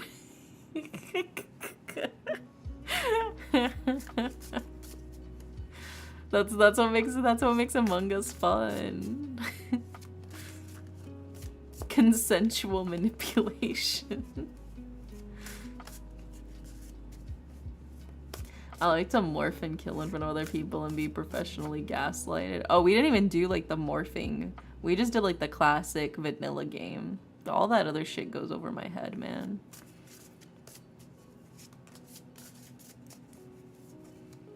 I feel like my brain will explode if I try to keep up with all the other shit that can happen. So I keep it simple with the vanilla game.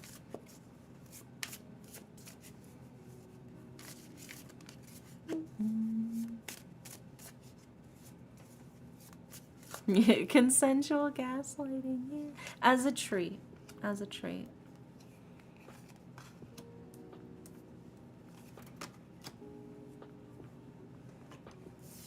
Okay. Alright, we got all of the cards for you, Jenny, for your reading for like the party tomorrow. So let's go ahead and put them up on the screen for you. Starting with, there we go, and then we've got,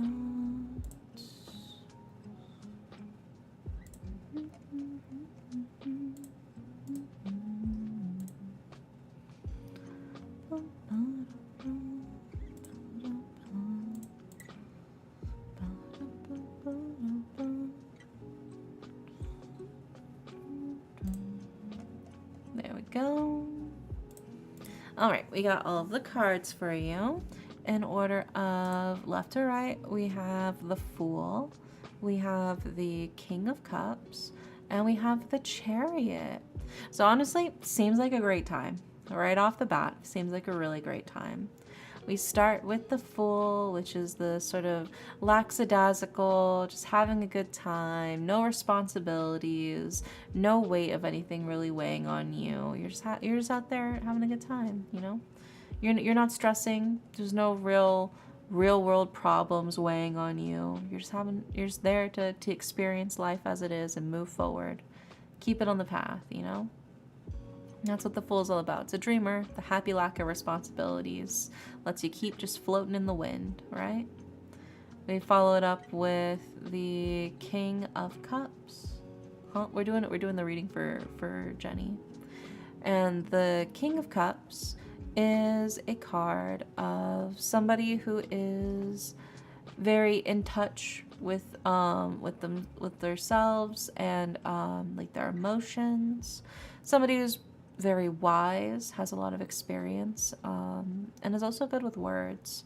I think this is the chance to really just be open about how happy you are for your friend and what it means, and to maybe even bestow some wisdom, bestow some very thoughtful advice to them that they might need to hear, you know? I feel like every year it's good to get some advice from the people around you as you as you go around the sun one more time, you know? The people who have been there and been in your shoes, I think their advice can be really valuable in helping you move forward and make less of the mistakes that you don't need to in order to make the mistakes that you personally need to make, you know? It's a good opportunity. So it feels like this is your chance to really sort of bestow that crown of wisdom onto somebody who is eager to listen, right? And then following it up as well with the Chariot. And the Chariot is a card of victory. It's a card of triumph. It's again taking everything that you've learned from your past, all of your past experiences, all of your previous knowledge, all of your previous wisdom, and using that to achieve your greatness, right? So again, it is this sense of using your knowledge from your past, from your life, from your lived experiences, and using that to move forward towards victory, right? And to share that victory with others, right? Is sharing that knowledge, sharing that experience with other people so that they can also learn from the same things that you've learned. It's that that wealth of knowledge that you can really only get from multiple people, you know? So it feels like this is, it's a good time, but it's also a good time for sharing what you know and helping somebody with the knowledge that only you have, you know? So I think it's a good opportunity for not only them, but also for you, you know? But it still seems generally like it's going to be a good time. It's going to be a good time. For sure, for sure. I hope you have lots of fun at the party, Jenny. Fingers crossed, fingers crossed. It does seem like it'll be a good time. Yeah, you got this. Oh, my headphones keep falling apart. I need more duct tape. Ugh. Okay, I'm gonna go to sleep now. Yeah, sweet dreams, Jenny. Good night, good night. Hope you sleep well. Next up is... or just new headphones. Yeah. I was thinking maybe I'll like look for some new headphones to put on my throne or something. Because it's getting annoying constantly having to like fix the duct tape on these headphones. And sometimes my hair gets caught in it. It's a little annoying, but they still work though, you know? Like I can still hear out of that ear. So it's not like they're like broken. It's just like the actual like the headset part of it's broken, but the speakers work fine. So I'm reluctant. It's like technically, if I just get enough duct tape, they'll work. You know how it is. You know how it is. Okay. Next up is Sammy. And Sammy wants a love reading. Let's see what we got for you, Sammy.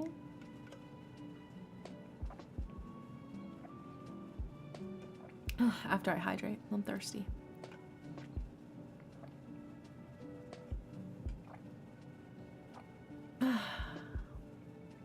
Very refreshing. Alrighty, let's see what we got for you.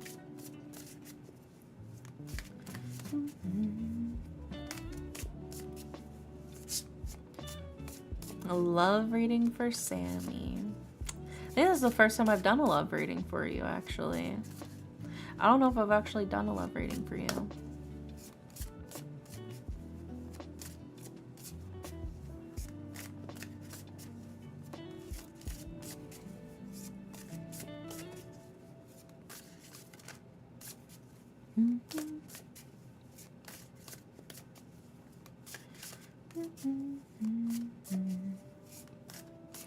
Yeah, it chose to spice it up. For sure, for sure.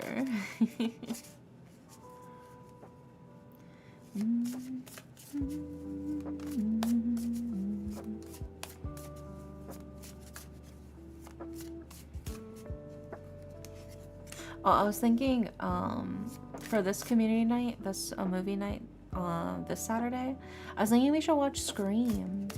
I'm kind of in the mood for like a classic, like a classic movie. So I think that'll be a fun one to watch for community night this weekend. I want to watch Scream. Yeah, we'll watch Scream together. Genre defining. It really is. It's such a classic. It also has one of the same actresses from the movie we watched last week. We watched The Craft. And one of the girls who's like one of the witches from like The Craft, she's also in Scream. I didn't even realize that until I was like looking at the movie poster for Scream. I'm like, wait, Squint's eyes. She looks, is that? It is. It is. It's literally the same actress. That was so crazy to find out.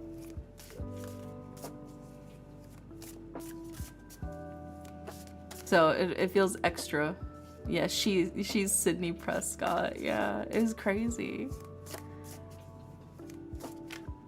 I just never piece it together. The main character is Scream. Yeah. It's because like I've seen both, but I've never watched both, I guess, back to back. There's always been enough space between them that I never really thought about it. But then I just saw the poster for it. I was like, wait, that's her. I hope I can make it on time this time. Dude, Red, it's so fucking funny. You were talking about the shark scene. Literally, as soon as you left the call, I'm not even joking, 1 minute. Literally 1 minute after you left the call was the shark scene.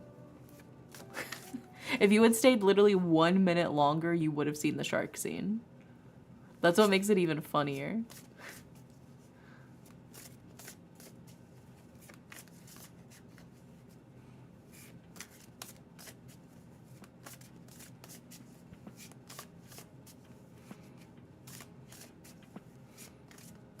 Yeah, you said that at the end of last community night. Oh, did you? I must have missed it. I must have missed it. But yeah, no, I was surprised when I saw it that it was the same actress. I was like, oh shit.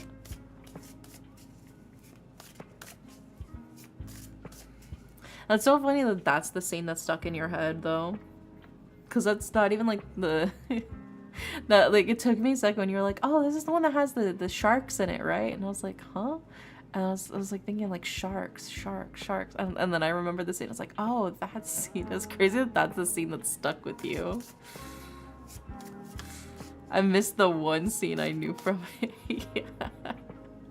Yeah, it was so funny. We were like laughing about it too, because as soon as you left, it immediately like popped up afterwards. We were like, Nar! Narin! You missed the only scene you were here for.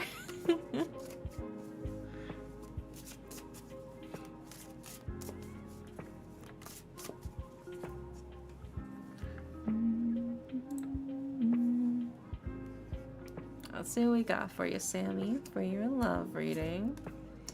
I don't watch it, it traumatized me. The Craft? The Craft traumatized you? How did The Craft traumatize you? No. Oh, Scream. Did Scream traumatize you? The It movie? Oh.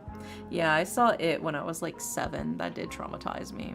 And then right when I was getting over my fear of clowns and I was starting to be like, okay, like this is all fake. Like I don't have to worry. You know, that was just one movie.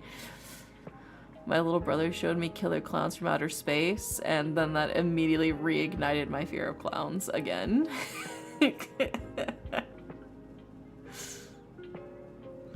It stuck with me because there's a YouTuber who made a video essay about the forest talking about the dead sharks and drew parallels to the Craft of the Dead Sharks thing. Oh. Hi, Sonics. Welcome in. That was pretty funny, though. I love Killer Clowns from Outer Space. Like, I'm sure I could watch it now and be fine, but when I was younger, I was literally like 7 when I saw It, and then I was like 13 when I saw Killer Clowns from Outer Space. So, and also I had the stupidest fucking trauma about like things underneath my bed, but with reason, okay? When I was a little ibby bibby dere, right? When I was a little shima dere myself, right? I did not have a fear of the dark. I did not have any fear of any monsters underneath my bed. That did not exist, right? But then, my grandparents and I, we took in this family of like this mother and her 2 daughters, and her 2 daughters were probably like high school age at the time, right? And I was, you know, and I'm literally like in elementary school. I'm baby. I'm Shimadere, right? And I'm like walking through my room, and I'm going past my bed, and one of the girls had hid underneath my bed. And when I walked by, she grabbed my ankle from underneath my bed. And I screamed, bro. Yeah. Prior to that instance, 0 fear of the dark, 0 fear of anything underneath my bed. There was not even anything even like on the back of my mind, right? But she hid underneath my bed and then reached out and grabbed my fucking ankle. And then for the next, all the way up until the freshman year of college, my first year of college, all the way up until then, whenever I turned off my lights, I had to jump into bed. That shit traumatized me. Completely traumatized me. I was like, what the fuck is wrong with you? As an adult, I'm like, what the fuck is wrong with you? Why the fuck would you do that to like what is essentially like a 6-year-old? Like, Yeah, dude. So whenever I would turn off the lights to go to sleep, I would literally like turn off the light and immediately jump like 2 feet to get to my bed.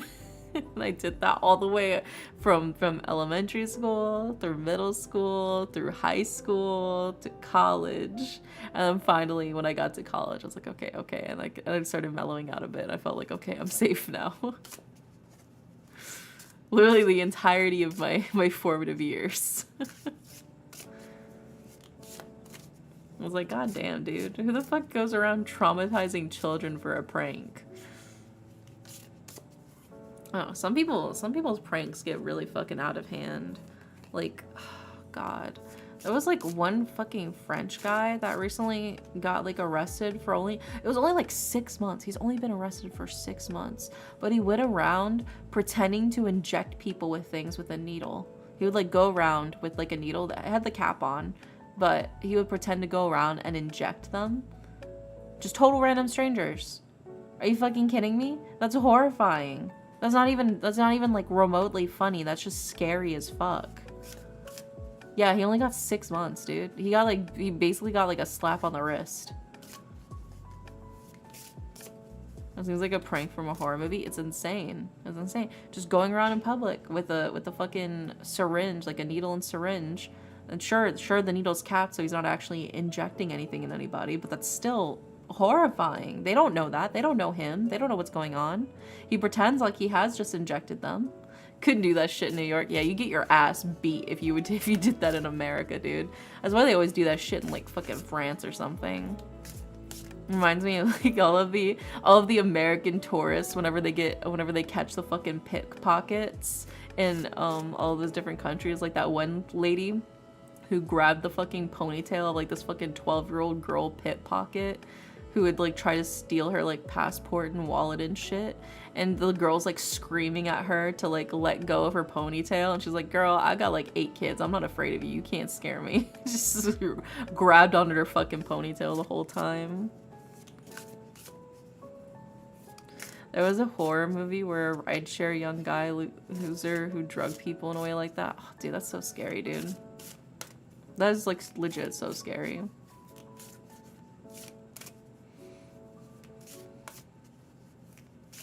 Yeah, no, I think some people just they're never gonna learn unless you punch them in the nose, I think. Some people really do just have to get the shit beaten out of them to realize what they're doing is fucked up, man. It's the only way they learn. Hi, Trummer. Welcome in. I remember taking my dog out and I heard screaming in the woods and I ran home. Well, that is scary. That's a little spooky. What's your favorite horror movie? My favorite horror movie. That's tough. That's tough. I guess if I had to say just one, maybe Alien. I do enjoy Alien, but I'm also a big fan of like just in general classic slashers. I do like Scream too. Just I love the really cheesy slashers. I don't like anything too like realistic. I want it to be over the top. I want like gallons of fake blood. I want that shit to be squirting everywhere, you know? The more unrealistic it is, the more fun it is, you know? Killer Clowns from Outer Space. I haven't watched that movie in literally like a fucking decade. I would need to rewatch it in order to give you my opinion on it. Because all I remember is I was just traumatized by it. I was like, no. The Saw movies? Oh, yeah, the Saw movies were good too. It's also been a long time. Apparently they're still making Saw movies. I didn't realize that they were still making them. But have you seen the Terrifier movies? I don't think I have. Oh my god, but speaking of Saw movies, have you guys seen the fucking Christian Saw movies? What the fuck are they called? I'm gonna Google Christian Saw. I'm gonna sound fucking crazy.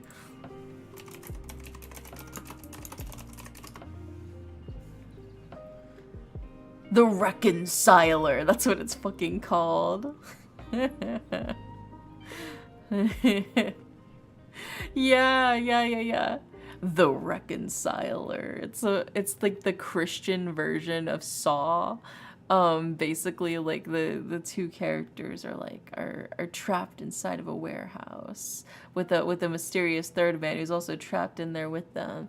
But it turns out the Reconciler is the one who's known for getting people who don't get along and basically locking them in an abandoned warehouse or in a car, and they have to admit to each other that they actually care about each other and they love each other, and then that's it. That's all they have to fucking do. Is just they have to reconcile with each other, and then they're free to go. They don't even get their limbs sawed off, bro. Like they don't even lose a limb. They don't even. There's not even any blood, man. Also, the guy's like a spoiler alert. Spoiler in case you were planning to watch The Reconciler. The guy's like an angel too. Are you going to TwitchCon? Nah, it's too expensive, man.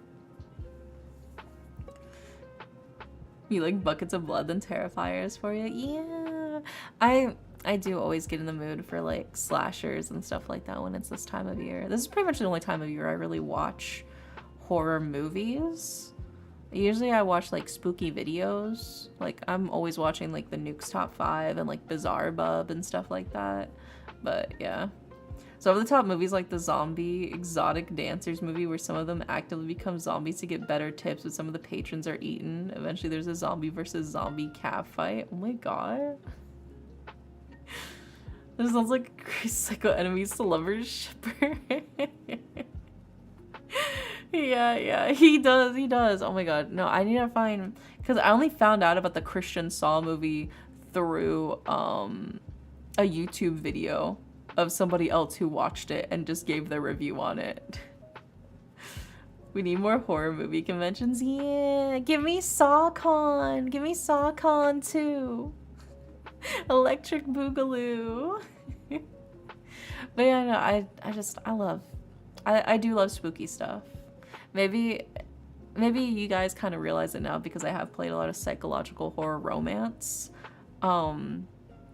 But I do like a lot of spooky, a lot of creepy, a lot of scary when it's in fiction, you know. When I know it's fictional, it's so much fun. It's so silly.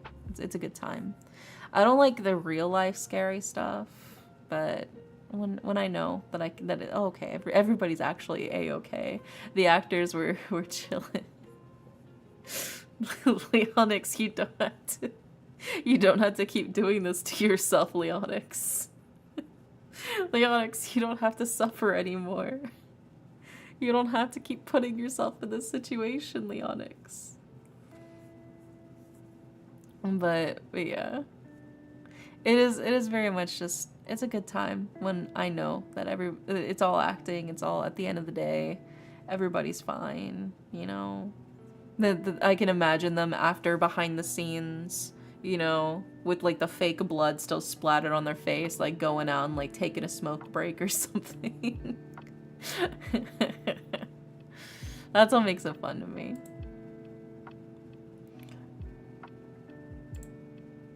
Alright, let's go ahead and put these up on the screen for you, Sammy, for your love reading.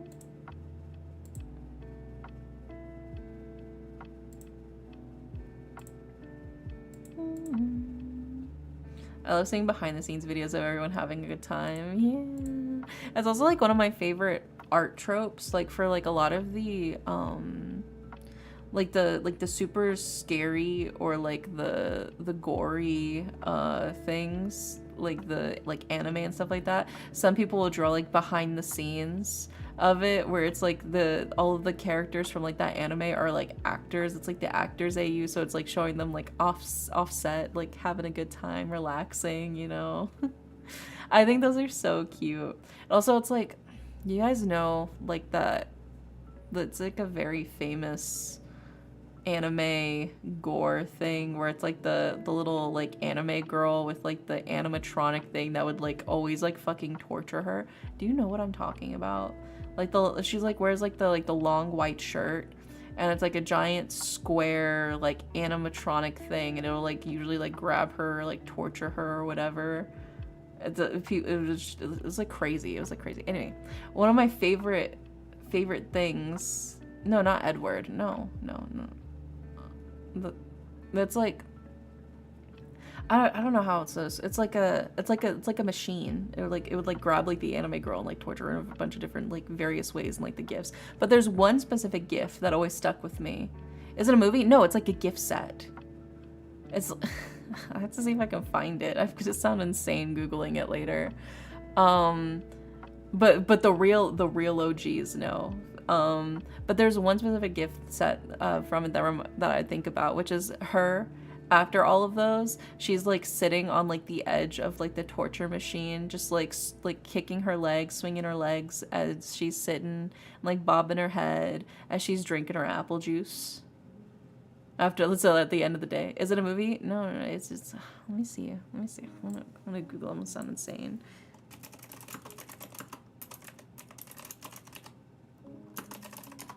I'm gonna sound fucking insane.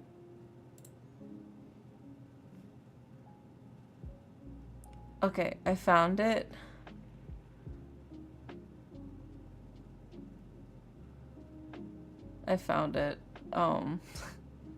They draw on a variety of stuff. But they also sometimes with the lasers, yeah, with the lasers. Yeah. Yeah, okay. One of you knows what I'm talking about. I'll just leave it there. I'm not gonna link it. But anyway, yeah. There was one where she was just like chilling on the edge of like the torture laser machine, just like drinking her apple juice, having a good time afterwards. It was like a really like resolute, peaceful ending to it all. Alien stage behind the scenes. I have seen a few of people draw some of those where they like pretend it's like the Alien stage actors AU kind of thing. It is very cute. I gotta finish putting these up on the screen for you, Sammy. Let me lock in now. And then we've got dun, dun, dun, dun.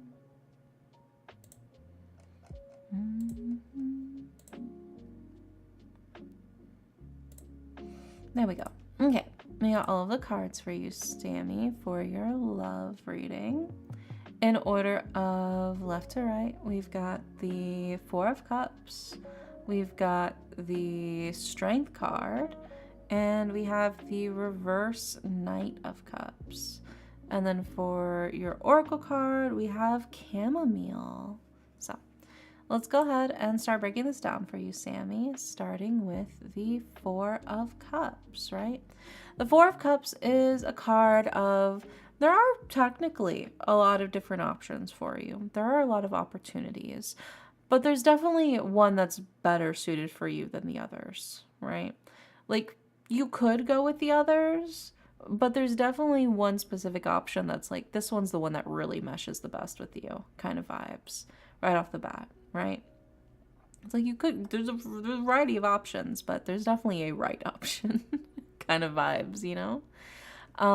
We also followed up with the Strength card, which is the card about your inner character, right? The Strength card is a card that shows like even through difficult or tough times, you have the strength to make it through, right? You always manage to be able to conquer your fears. Somebody who manages to do something even when it seems scary, right? And I think this is like a matter of like, it's okay to put yourself out there. It is okay to, you know, do things that maybe you were initially a little worried about or a little scared of. You can do it scared, but do it, you know? Put yourself out there. Go to fucking parties. Be responsible. If you're going to parties, be responsible, okay? No underage drinking. But if you are going to drink, make sure you drink plenty of water and no drunk driving, you know, make sure you have safety systems and I'm just saying, be safe, okay? I can't stop you from doing things. And if you are, you shouldn't do drugs. You should not do drugs. But if you are going to do drugs, Always keep track of what you're taking and always tell the paramedic, okay? Always tell the paramedics. The paramedics are not going to snitch on you to the police, okay? Okay? I'm not saying you. I'm just saying, you know, if anybody happens to be listening, just keep track of what you take, okay? Keep track of what you take and tell it to the paramedics. Just tell the paramedics they're not going to snitch on you to the police. You're not going to get in trouble with the police, okay? Just tell the paramedics so they can give you what they need to give you to help you, okay? Okay? Or if your friends are doing it and you're not doing it, you can keep track for your friends' sake, right? You're not going to get in trouble. Just if you need the ambulance, call the ambulance, okay? It'll be okay. But just be safe. Be safe. Please don't, you know, do drugs. Don't do drugs. Don't drink. But those are the ways to be safe if you were to, okay? Okay? Just what matters is your safety. What matters most is your safety. Also, a lot of places sell Narcan. That can also be helpful. Yeah, in case, yeah. Narcan's great to hold. A lot of places, now you can literally just buy it. I live in the USA where I live, the government is down. Just you know, just be safe, be careful. Just do what you gotta do for your safety's sake, you know? Yeah, paramedics literally only use that information to make sure that they give you what they need to save your life, right? Yeah, the government's basically shut down. Yeah, the government is currently on a shutdown right now. I did hear about that because they don't want to release the Epstein files. We're not even gonna get into all of that. We're moving on. We're moving on. Anyway, we also have the reverse Knight of Cups. And the reverse Knight of Cups is somebody who is maybe a bit out of touch with reality, somebody who's very dreamy, who very much feels kind of like their head in the clouds, somebody who maybe doesn't know what to expect, and sometimes that dreamy desire can leave you a bit disappointed with reality kind of feeling. Last time I reversed a cup, I spilled ale everywhere. Oh my god, J-Bomb. But no, I think it really is just like a matter of take care of yourself. Do what you have to do for yourself. Be brave, be open. But at the end of the day, what's most important is recognizing what's feasible with reality, right? What is something that you can actually do for yourself? What is something that you can do to keep yourself safe, but also to be open with new experiences in the world around you?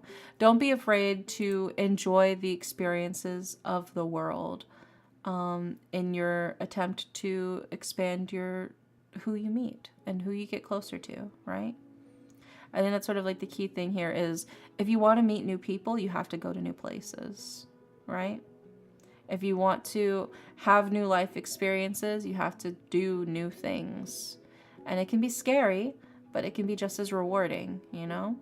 So don't be afraid, but go into it with an open mind. Don't have too high of an expectation. Just go into things with an open mind. Be like, I'm not sure what I'm going to find, but I'm open to it, you know? And I think that's your best way to find love, right? And that brings us to your oracle card, which is chamomile, right? Gentleness, relaxation, and sleep, you know? There's no need, I think, to rush anything or to force anything.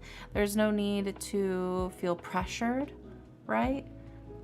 Just take it step by step and bring into this world a gentleness that you want the world to bring to you as well.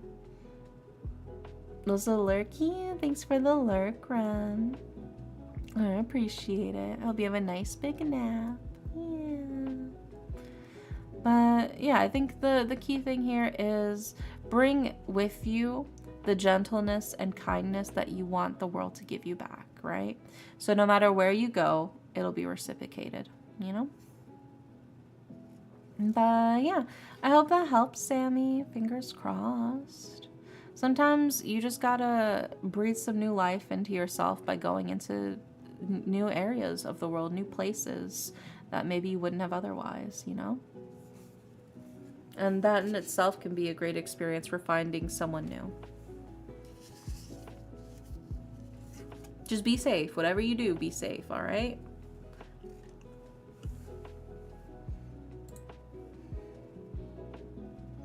Next up is Nugget. Do you like gothic horror? Yeah, I do like gothic horror. It's very aesthetic. You call it hi, Nugget. And Nugget said, let the cards talk. I got you, Nugget.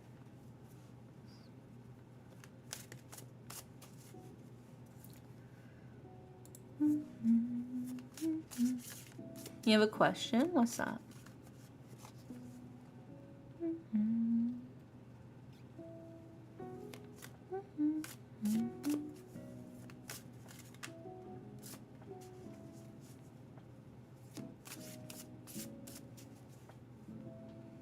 In that case, we watch the new Nosferatu for community night.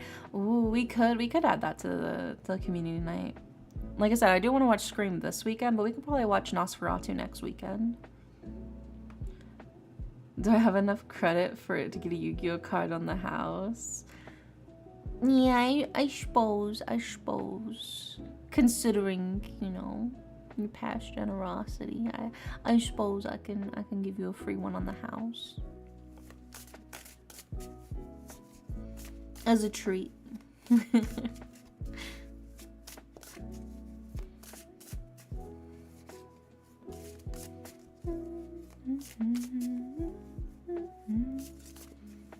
Let's see what the cards gotta say to you.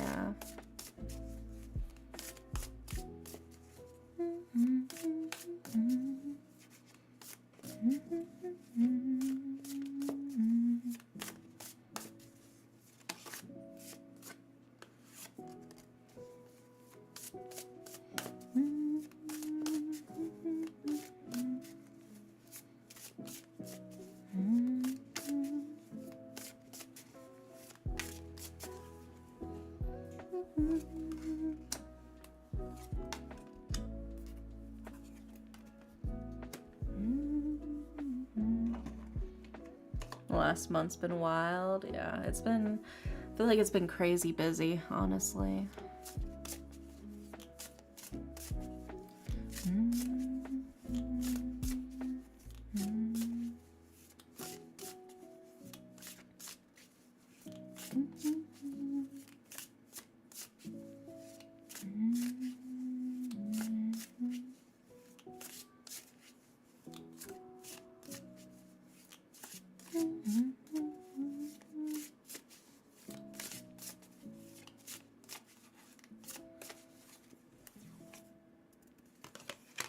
Now let's grab your Yu-Gi-Oh card. Dun, dun, dun, dun.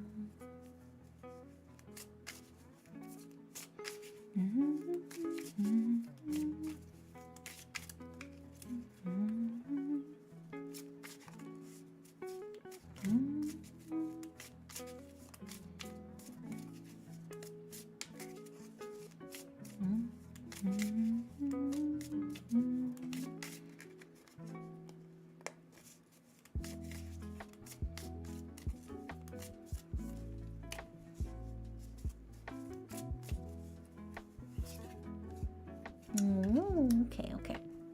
We got all of the cards for you, Nugget. So let's go ahead and put them up on the screen. Starting with...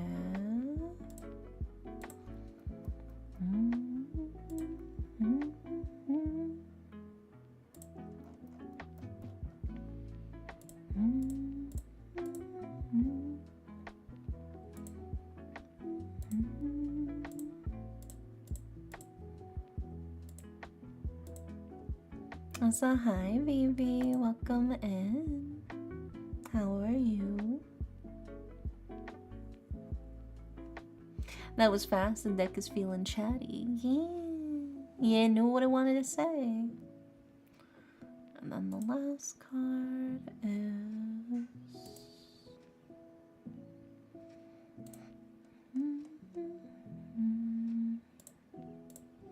There we go. Alrighty, we got all of the cards for you. So in order of left to right, we've got Judgment, we have the reverse Ace of Coins, and we have the 10 of Wands. Then for your Oracle card, we have Pine Tree, and then for your Yu-Gi-Oh card, we have Petite Angel. So let's go ahead and start breaking it down, starting with the Judgment card. So, Judgment is a card of new possibilities. It's change just over the horizon. It's the end of the darkness and the dawn of something new, right? Feels like this is a potential new chapter in your life, right? We're starting off with, chapter 3 is ended, chapter 4 begins, right? This is the front page. What's it going to be? What's the title of the chapter? Kind of vibes, right?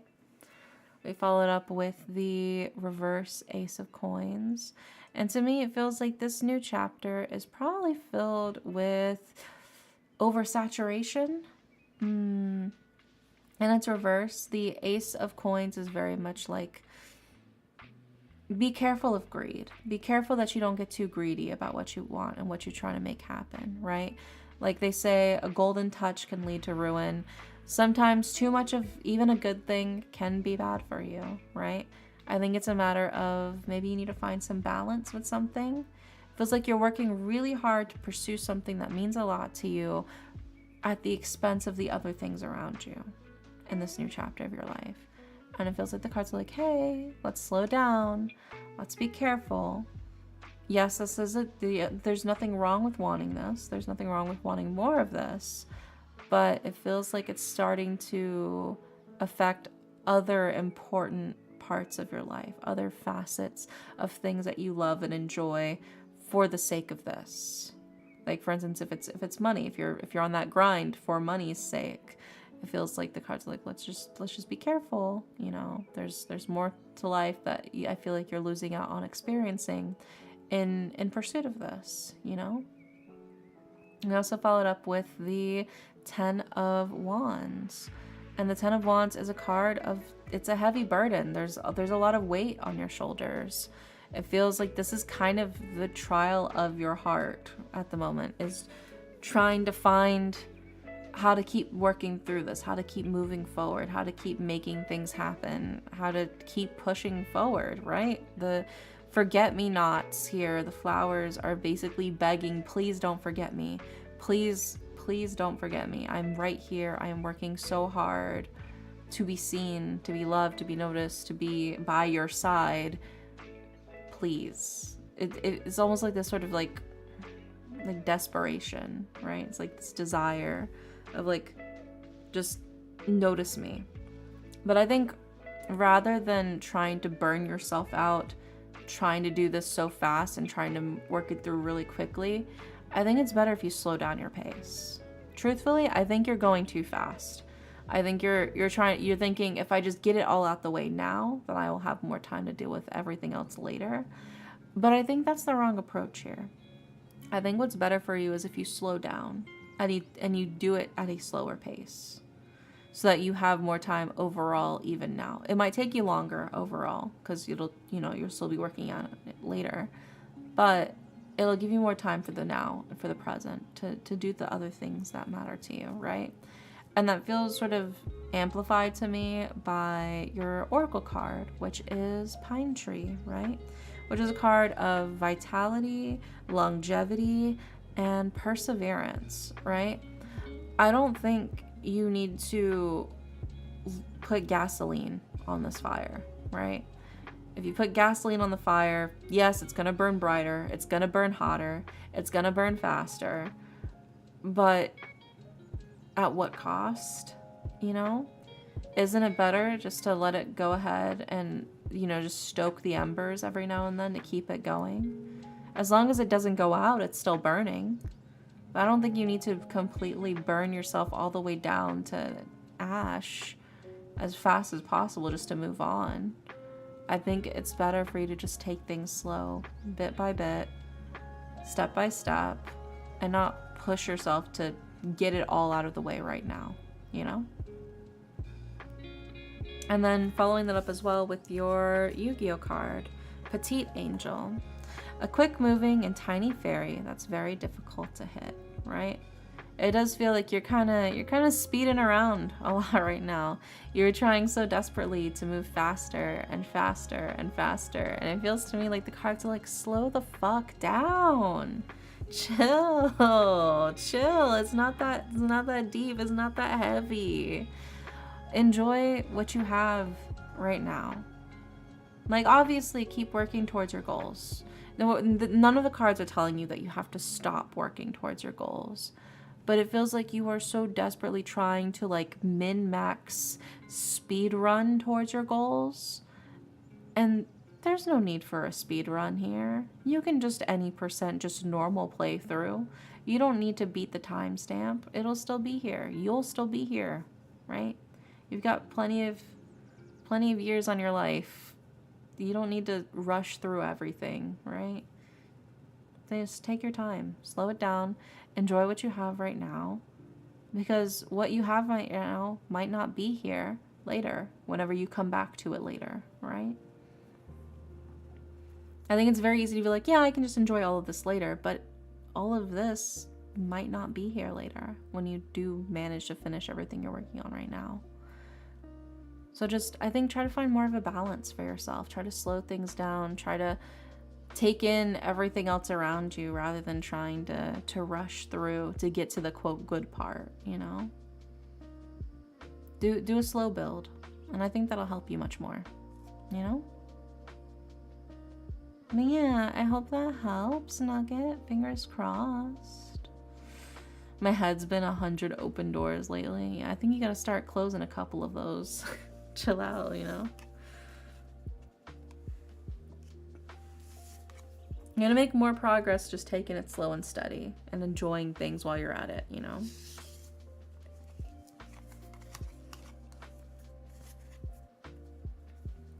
Alrighty, next up is Twin Finny. Twin Finny, are you here? I'm trying. I recently changed careers. Yeah, it can be tough, I think, especially when you're trying to find your footing, especially in like a new job and stuff like that. But you just gotta reinforce and remember, you know, all of the other wonderful things in your life. Yes, I'm here. Hi. Yeah, welcome in, Twin Finny. All right. And Twin Finny wants a reading on relationships/friends. I got you. Yeah, just, you gotta stop and smell the roses, Nugget. I think that's what you gotta do. You gotta just purposely try and slow things down for yourself. There is no need to rush.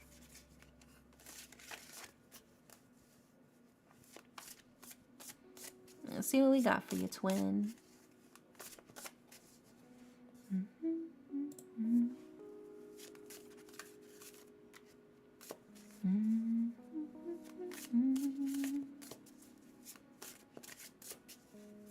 I've just been questioning it a lot lately. I gotcha.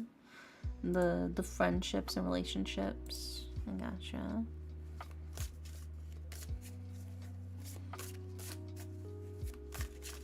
Well, let's see what the cards gotta say.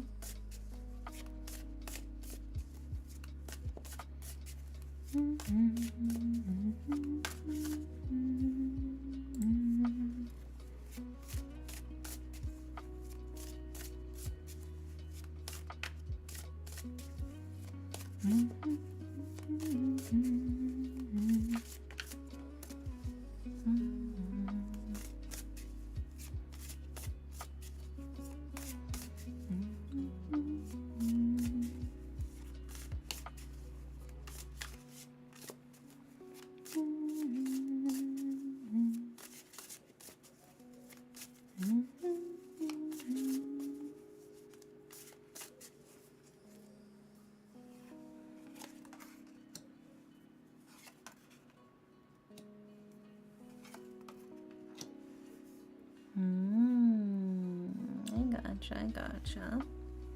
Okay, we got all the cards for you, so let's put them up on the screen so you can see them. Starting with...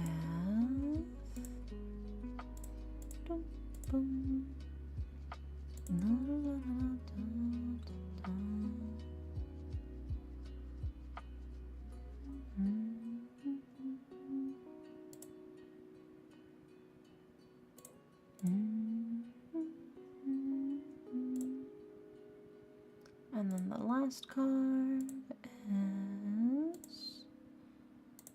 Boop. There we go. Okay. We've got all of the cards for you. In order of left to right, we've got the Magician, we've got the Hierophant, and we have the Two of Wands. So we start with the Magician. The Magician is somebody who's able to see that sort of spark of potential in a relationship and wants to develop it further, right? They can see what the possibilities are for the friendship, and they're like, I want that, right? Before it's even really fully happened, you're kind of already maybe picturing how you two can get along best, how things can work out better, how you two can benefit each other in ways that maybe the other person maybe doesn't even fully realize yet. You're like, I already see your strengths. I already see how this can be an amazing friendship, you know? It could be the start of something beautiful, the start of something new. I see it. We just gotta carve at it. We just gotta make it happen, right? The Magician is all about very much just bringing that spark of potential up to the surface and making it reality, right? I also followed up with the Hierophant, which is very much like a leader, a guiding hand, somebody who other people trust and go to when it comes to, you know, things weighing on their mind. It feels like if you're not that person, you want to be that person for other people, somebody that they can trust and that they can come to let loose, let all of their internal feelings and stress sort of let out, and you can be there for them, right? It feels very much like that's the kind of person you want to be for the other people. I've been getting the Magician a lot and the Hierophant lately. Yeah, I mean, it definitely feels like this is what you want. You want to be somebody that other people go to and that other people rely on, right? So, hi, Condorcito, welcome in. But it definitely is like this feeling of you want to be the person that other people rely on. And I think that's a very normal and very reasonable feeling, is to feel wanted, to feel needed, to feel, you know, important to other people. It feels very much like you strongly want to be somebody that others need, you know? I don't think there's anything wrong with that. But I do think it is something that maybe is gnawing at you, maybe this sense of like, am I good enough to be that sort of rock for other people? Am I good enough for other people to fully like lean on and rely on, you know? And that brings us to the Two of Wands, right? And the Two of Wands is a card of boldness, belief in your own abilities, and also embarking on an adventure, right? The start of an adventure for yourself. So I think it is a case of maybe you wonder if you're good enough to fill in that role. And the Two of Wands is like, and fake it till you make it. You are good enough to fill in that role. So tell yourself that you are. And the more confidence you have that you are the kind of person for that role, the more other people will see that confidence, and it'll inspire them to confide in you in the way that you're hoping for, right? I think it is very much of like, it's when you see yourself in that way, that's when other people start to see yourself in that way, right? When you put yourself out there to be that person, other people will take notice and will come to you, right? And once you've got that proven track record, then it happens more and more and more. It's just a matter of, you know, slow and steady, building yourself up, trusting that you have what it takes, and letting yourself be there for the people that you care about. And it starts in small ways, you know?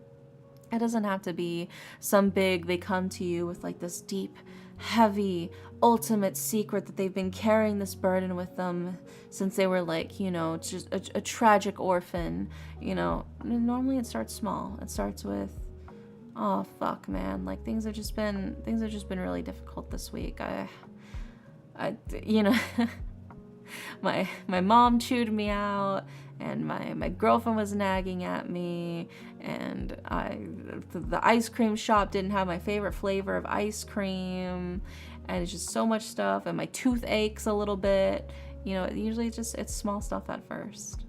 Normally people aren't going to be dropping the bombshell lore on you until at least you reach a certain, friendship level with them. You have to increase your friendship level to unlock that lore backstory.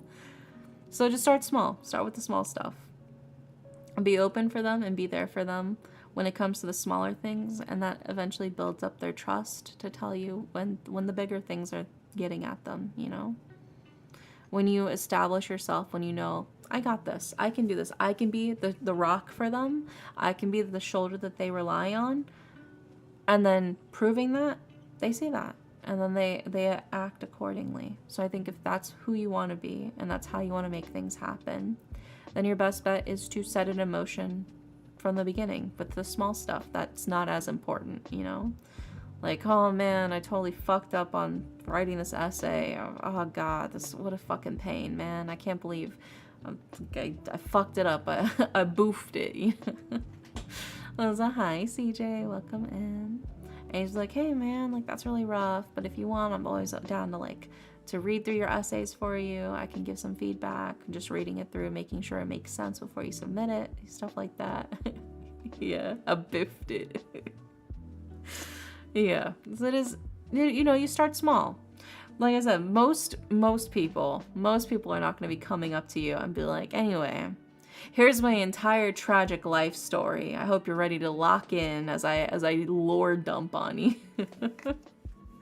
Also, welcome in, Raiders. How are you guys? How are you, half elven scholar? Welcome in. Thanks for the raid. You're playing Cosmic Wheel of Sisterhood. Ooh, that's cool. That's cool. I actually have that game on my Steam. I need to play it. I literally have it on my Steam. Was it good? Was it fun? Yeah. Being a leader and caregiver is like building a foundation one stone at a time. Yeah. Most people are not gonna approach you and be like, anyways, so when I was 7, I watched my parents get murdered in an alleyway, and this led the path for me to become Batman, right? Most people are not going to be doing that. Most people are going to be like, small stuff first, you know.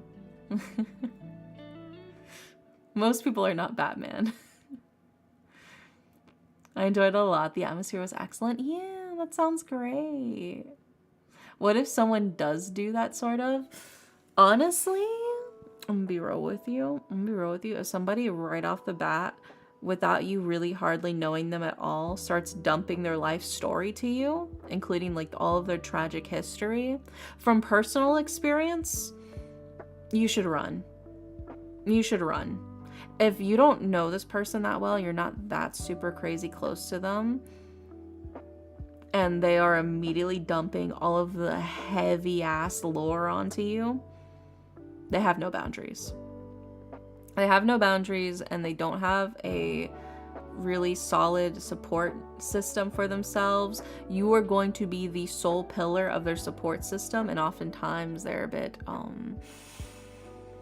unstable with how they are emotional regulation, and oftentimes they tend to be a toxic mess. It's not fucking worth it, man. It's not worth it. If somebody's immediately dropping their fucking life story on me like that, it's one thing if you're like both confiding in each other late at night, late at night vibes, you're relaxing, you're like, man, it's crazy, when I was like 7 this happened, and you're like kind of talking about it, that's one thing. But if you're just kind of chilling, you're like just chilling on your phone in like the corner of the room at like a party, or like unwinding from the heaviness of social interaction, and this random person comes up to you and sits down and starts telling you about the tragedy of like seeing the entire fucking Uchiha clan line annihilated in front of them,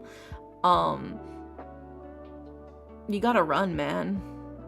There's too much going on there. You can't save them. they want somebody to save them, but they also don't. That's the thing is, well, they say they want somebody to save them, but they don't. They like being able to wallow in the pain. And it's toxic. It's a toxic cycle. You gotta nip that shit in the butt. You gotta recognize the red flags, and that is the red flag. If on the first date they're telling you about how they witnessed the entire massacre of the Uchiha clan line, you gotta pack the fuck up, man. You gotta get out of there. It's not worth it. It's not worth it. They got a lot going on, but it's not about to be your problem.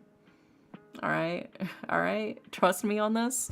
Speaking from personal experience, every time that's happened to me, I'm like, I don't know about that. And usually I'm right. Yeah.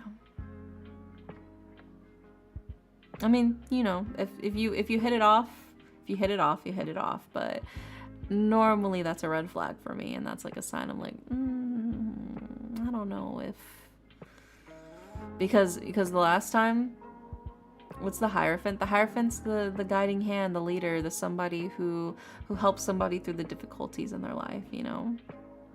I say this because it feels like you want to be the Hierophant, right? It feels like you want to be the somebody that other people rely on and that other people trust and that other people come to for help. But that also comes at the cost of sometimes you're gonna attract the wrong people, all right? Like for instance, for example, back when I was in high school, this was a long time ago. Back when I was in high school, there was this girl. She had some trouble in her life, for sure. She had you know, some difficulties, and I did my absolute best to be there for her. I did my absolute best to be there for her anytime she needed somebody to just vent to and to tell about all of the stuff that was happening in her life. And I tried, you know, to be super open and super understanding. But one day, I had the worst night of my life. It was genuinely horrible, genuinely terrible, like literally like PTSD. And all I wanted when I went to school that day was to just be able to tell her, because I considered her my friend too. I'd listened to all of her troubles. I was there for her when she was having difficulties. I was on the verge of tears. All I wanted to do was just talk to my friend. And that I'd always listened to. I'd always listened to her. I'd always had her back. And all I wanted was to just tell her about all of this horrible shit that had just happened to me. And just have somebody listen to me the way that I always tried to listen for her. And do you know what she said when she saw me? And practically holding back tears when I saw her, when I was approaching her so I could tell her about what happened. The first thing out of her mouth was, "How was your night? I bet mine was worse." Mind you, I'm like literally on the verge of tears. I've never once tried to make any of the situation about me. I've always listened to her whenever she would go off about all of her life, whenever she'd go off about all of the difficulties in her life. And like that, the friendship was over. Yeah. Yeah. Yeah, I mean, it was a long time ago. But like, you gotta just make sure, because it is difficult, I think, to be the friend that other people go to tell everything to, and also not know or feel like you can do the same to them. Right? It's one thing to be the person that other people go to and listen to, but I think it's just as important to make sure that those people are also people that you feel like you could go to as well, and that you could also talk to when you're having a rough time. Because it's not just the Hierophant. The priest, you know, the Hierophant, because that's what the priest is, does not have to keep everything all to themselves all the time. They have other people they can talk to as well, right? They have their own support system, right? But do you have that support system? Do you have that strength yourself of other people that you can also rely on, that you can talk to when things get difficult, you know? I think that is sort of like the key thing here, is making sure that the people that you are opening up to allow them to give to you all of their pain and all of their burden and all of their suffering that they are dealing with, right? Are they open to allowing you to share that for your own self? I don't really have a support system. I think if you want to be the Hierophant friend, if you want to be the friend that other people go to, I think it starts with building up your own support system of people that you can also trust, right? Because you cannot do it alone. You will break if you do it alone. Nobody, no single individual can handle the weight of everybody else's problems on top of their own with nobody else to share it with. Nobody can. It is just as important that you also find your own support system. If you want to be that friend to support other people, you gotta, a single pillar can only hold up so much weight. You have to distribute that weight, right? Does that make sense? Because the load gets easier when you're sharing it between 2 or even 3 or 4 or 5 different people, right? Versus just one single individual holding the weight of their world like Atlas on their shoulders. So I think the main thing, if you want to do is, especially if that's the kind of friend you want to be, that you, because it feels like this, like I said, this feels like this is who you want to be. You want to be the person that they go to, that they trust, that they tell all of their woes and their worries to. If you want that to be you, then you got to build yourself up first. You have to build up your own strength, and you have to believe that you can be that person, but that requires you building up your own strength as well, to recognize that yes, you can be that person, but also you have to be that person through doing this. And by doing this, I mean building your support system, building your own strengths, setting the boundaries, the clear distinction for yourself, right? Because after that happened with me and that friend, I stopped fucking talking to her. I straight up, I cut my ties. I was like, I was there for her the entire time I've known her. I've had her back. I've, brought her tissues when she was crying, brought her water. I'd let her borrow my manga. I'd share my snacks. I'd listen to her anytime she had difficulties or trouble. I'd reassure her whenever she was going through breakup issues with her boyfriend that she kept getting back together with again, over and over again, And her family life wasn't super great, and I get that. But the one time I just wanted her to listen. And it was a contest. It was she could not stand the idea of it not being her that was the victim in a situation. That she couldn't stand the fact that she couldn't be the biggest loser, I guess. And some people are just like that. As shitty as it is, some people are just like that. You gotta recognize the signs. And one of those signs I've recognized over the years is somebody who, with zero prompting, will suddenly info dump dark ass shit onto you. Because it shows a lack of boundaries, a lack of understanding for your own mental health as well, right? It's one thing if you're close, and they go, hey, and you're get talking. Like I said, if it's a late at night, you're both vibing, you're trading stories, you start talking about late night stuff. That's one thing, maybe then you start diving and talking into like your own personal lives and stuff like that. That's one thing. It's another thing for you to just be chilling in the corner of the room and they approach you and start being like, so anyway, when I was 7, my stepdad, that's just a time out. Go get a drink, man. Like, you gotta understand. Those are drastically different situations, right? You gotta recognize. And I think when you do, it makes it easier for you to actually devote your time and effort to the people who will also be there for you as well, But yeah, I hope that helps, twin. Fingers crossed. Fingers crossed.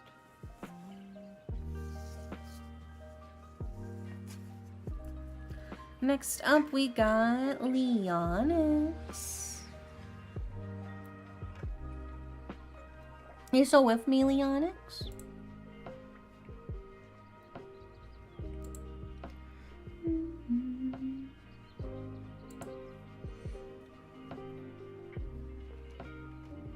I see you, Leonix. Right. And Leonix wants a love reading.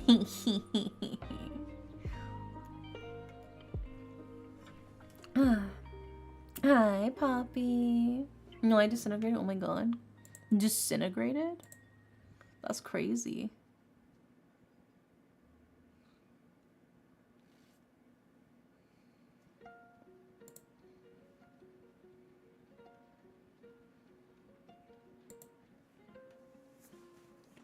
Yeah, I'm just sorting out what to do right now. I mean, I think the first step is just focusing on yourself, right?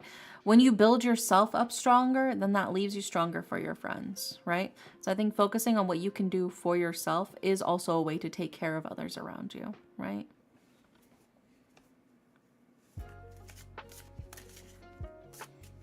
You can't pour a glass of water for somebody else if your own pitcher is empty, kind of vibes, you know?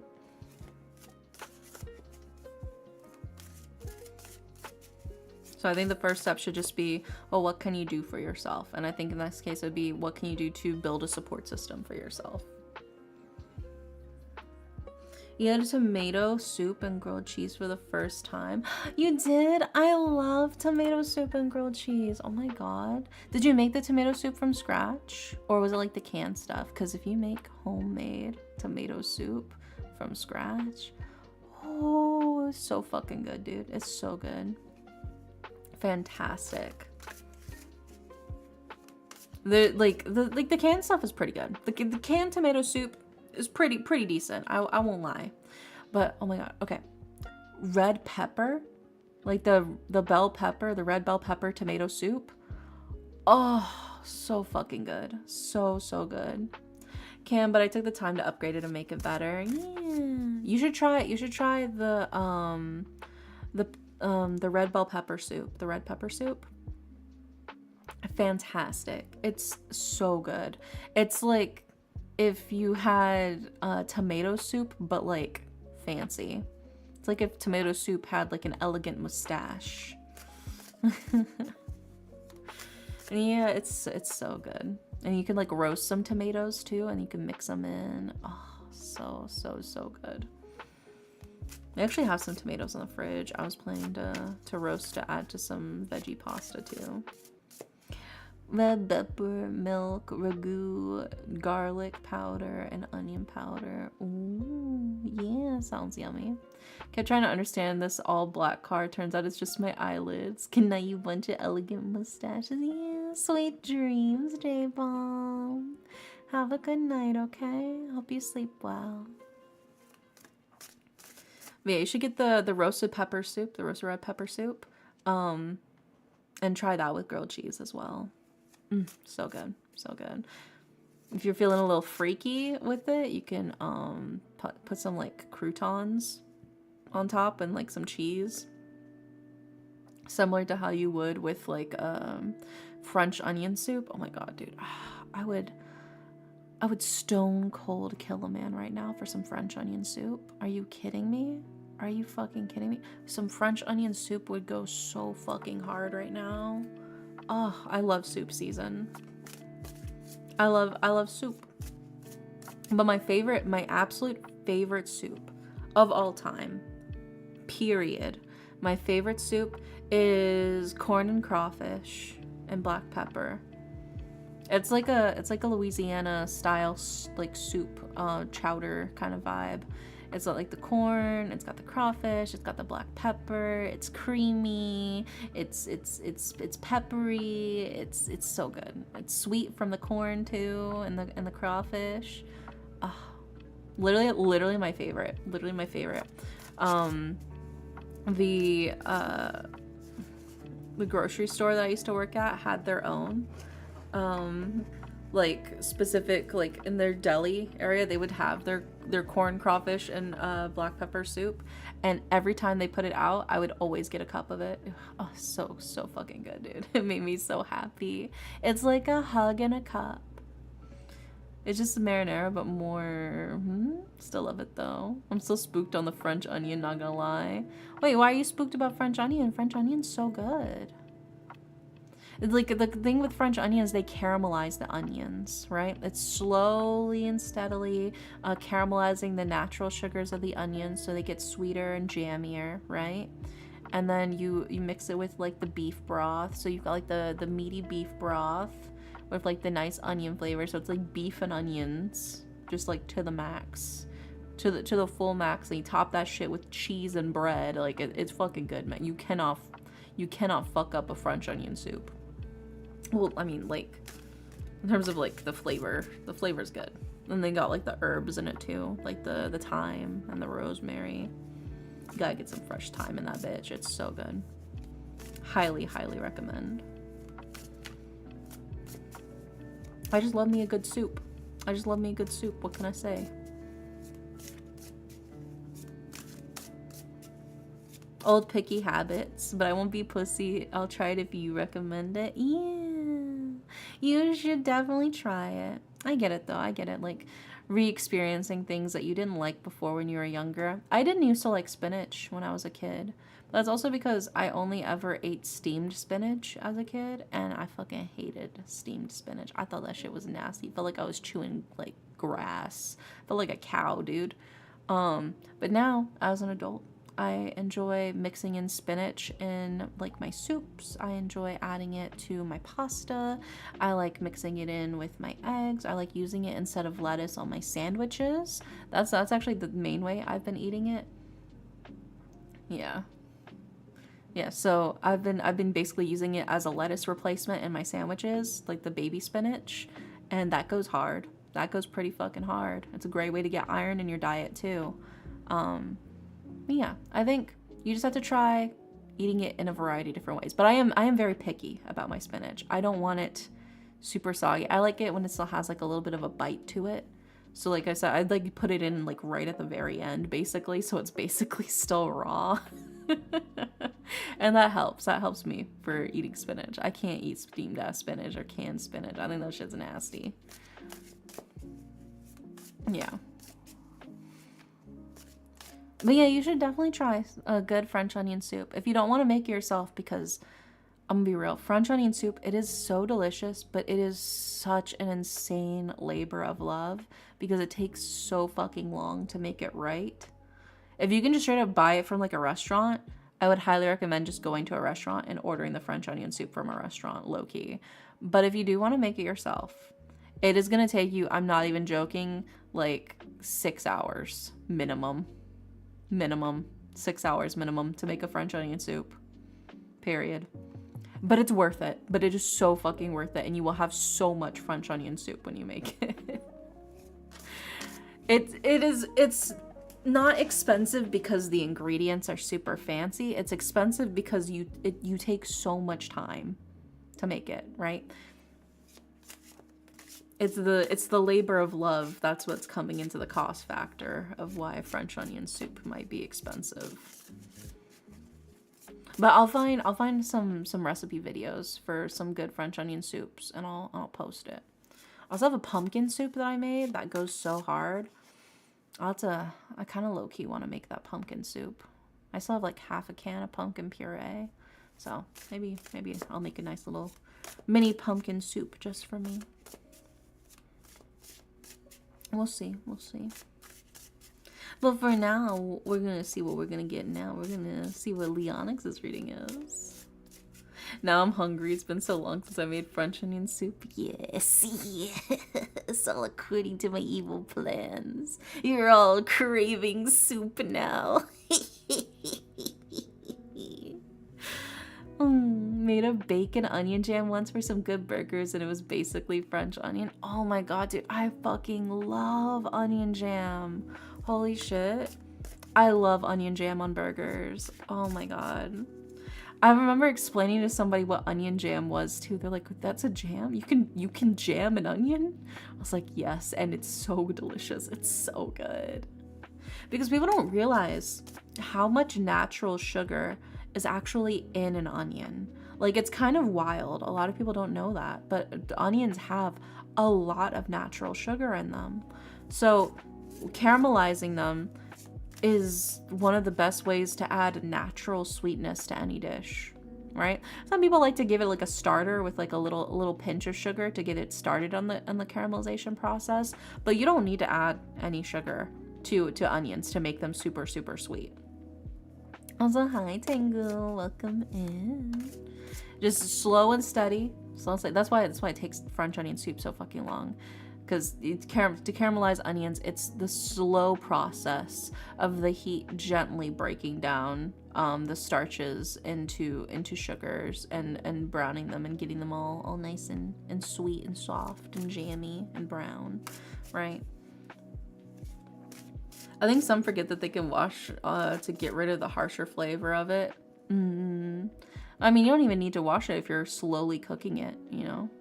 I feel like that flavor is fine. If you caramelize an onion, it's basically a jam after 4 hours. Yeah. Yeah. It's so good, dude. I love caramelized onions. I love onion jam. I love onion soup. Onions, my beloved. Onions are so fucking good. And ogres are good too. I love caramelized onions on a burger. Yeah. You can't go wrong.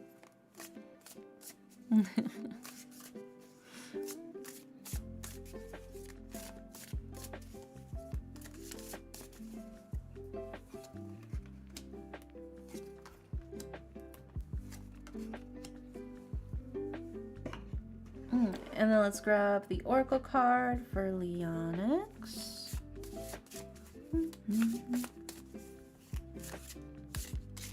Yeah, it's a time-consuming process to caramelize onions, but it's so good. It's delicious.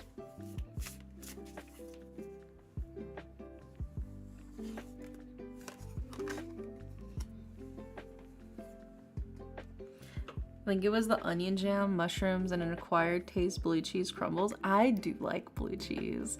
It is very much an acquired taste, but I do like blue cheese. But yeah, onion jam, mushrooms. So it's basically like an umami bomb with the onion and the mushrooms and the blue cheese. That's a lot of like natural umami flavor. I can see why it was delicious. Alright, let's put these cards up on the screen for you, Leonix. Starting with...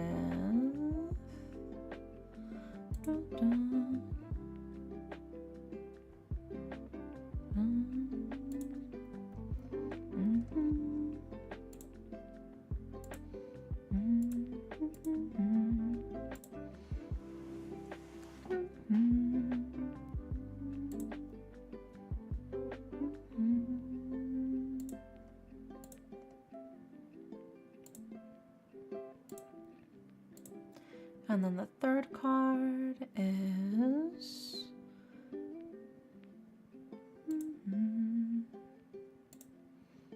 There we go. Okay. We got all the cards for you, Leonix. Post-caramelized, doesn't it last longer if you store it? Probably. I don't know. It never really lasts that long for me because I eat them so fast. Because, look, you get some nice crusty bread, right? Like a nice French loaf, and you toast it. You rub a little bit of garlic on it. You put some melted brie cheese on top, and you top that with the jam, the onion jam, and like a little bit of balsamic glaze. Maybe if you're feeling a little freaky, some fresh fig as well, or dates. But usually fig. I usually tend to go with fig, and that's, oh, so good, so good.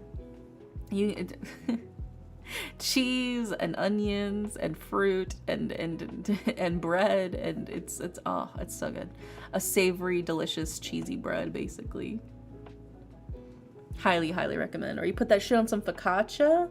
Oh my god, dude, the things I would do for some freshly baked focaccia. I'm gonna be so real with you. I would do vile things for a fresh baked focaccia. All right. We got all of the cards for you, Leonix. In order of left to right, we've got the moon, we've got the 4 of coins, and we have the 7 of wands. And then for your oracle card, we have butterfly.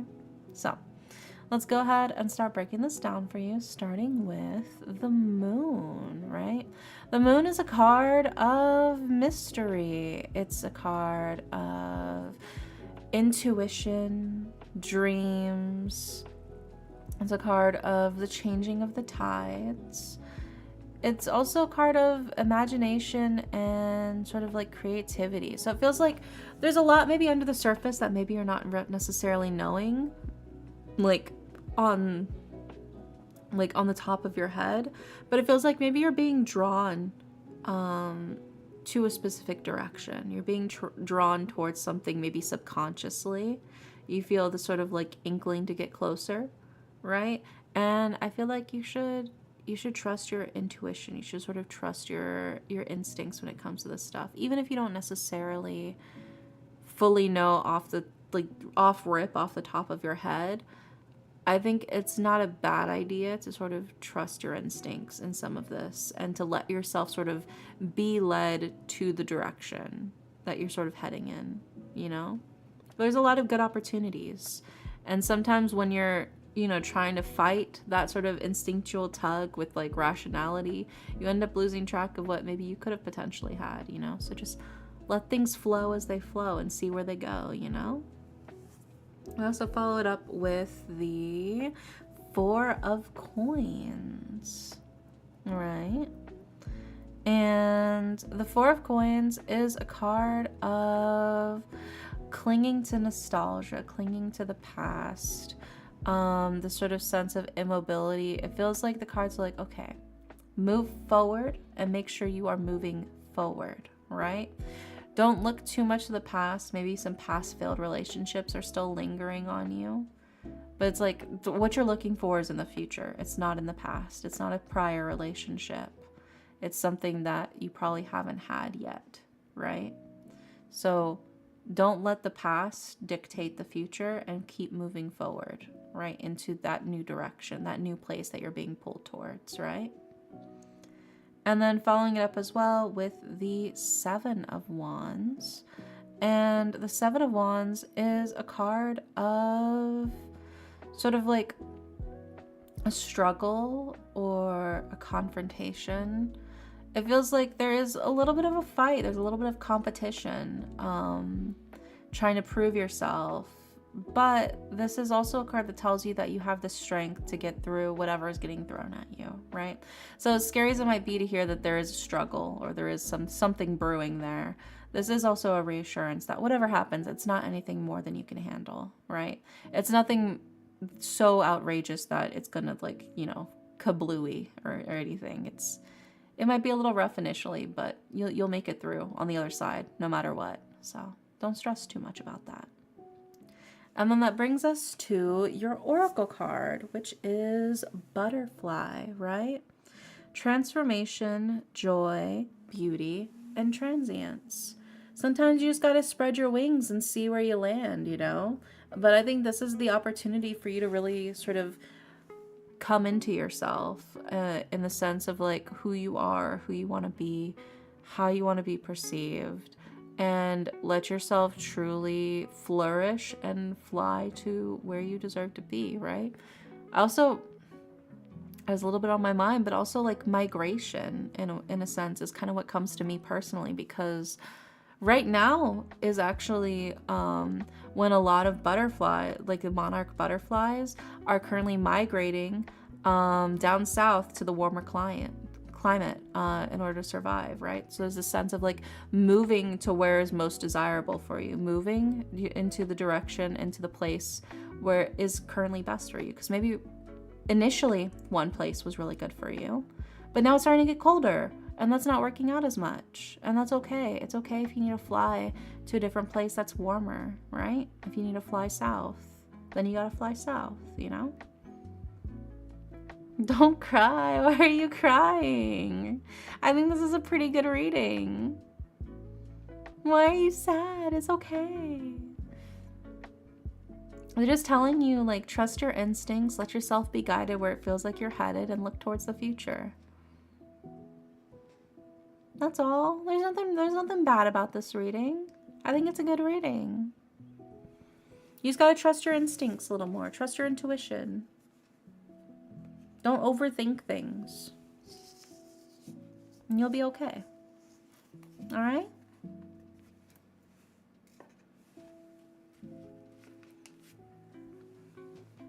Okay, and then next up is... But my instincts are bad. Well, where do you feel like you're being pulled to? Just let things happen. Go with the tides. Go with the flow, right?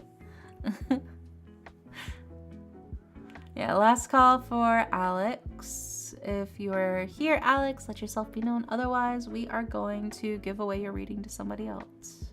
So, Alex, are you here? Let me sip my water.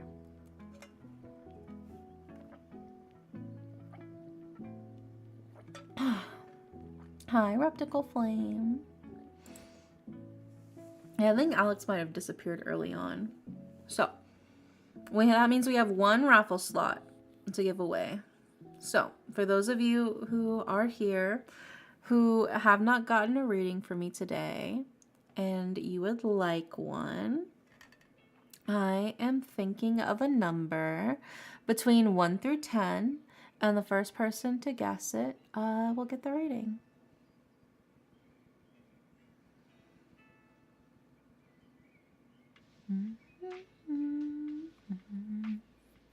It was 3.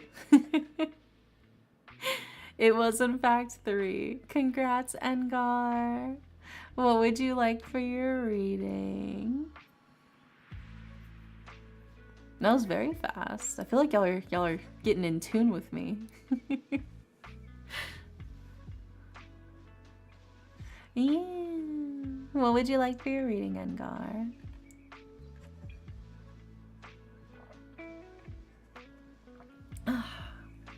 Nice and hydrated.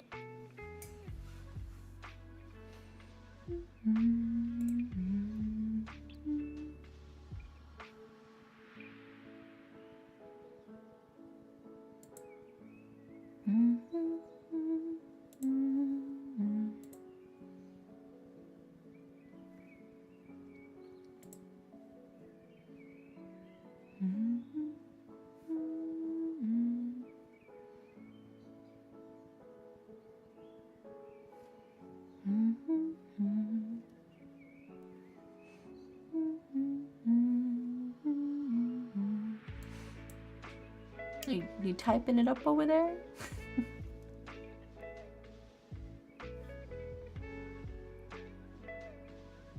I'm new here, but I have a lot on my mind. I'd like to see what your cards have to tell me. Too many plates spinning. I got you. No worries. I was just making sure. You're all good. All right. So kind of just what the cards feel like they gotta tell you what they want you to hear. I got you. We can definitely do that for you. So what do the cards have to tell Engar?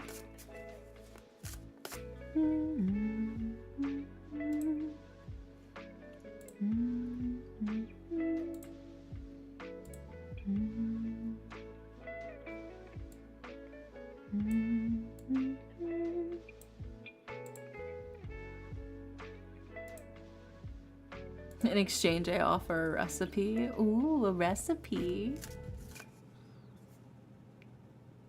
What kind of recipe? So if someone was a baker, you would be loyal to them to your very soul. I do love very freshly baked bread.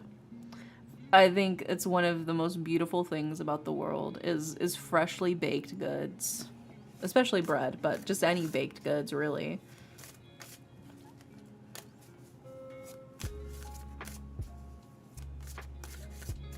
I would do, like I said, I would do very vile things for some fresh baked bread. For a nice fresh focaccia straight out the oven. Oof, oof. Yeah, I don't even want to say. I don't even think I can say what I'd be open to doing for some fresh baked bread. I don't think that's allowed on Twitch.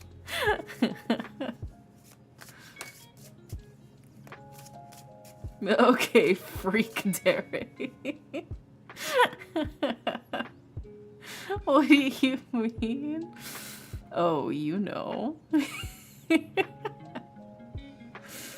So baked apples with honey, roasted nuts, and a cheese. Can add bacon if that's your preference. Ooh. And you, oh my god, you could get a little freaky with it too if you put a little bit of like pure maple syrup on top as well. The maple syrup would go hard with that. I'm just saying. I'm just saying. 100%. I'm just saying. Just throwing that out there. Core the apple and stuff them with those. Yeah, I do love a good baked apple as well. You can also make like a crumble with like oats and brown sugar too. And like the spices. Maple syrup summoned me. Oh my god. Wait, Obedient, are you Canadian? Is that why it summoned you? Okay, so some French onion soup with a fresh baked baguette. Yeah.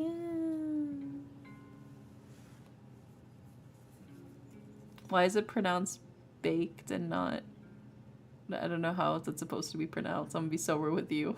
What is the other pronunciation? Backed?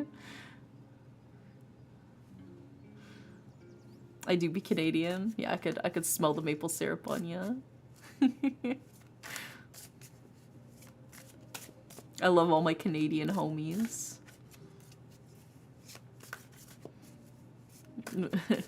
Bacon, yeah.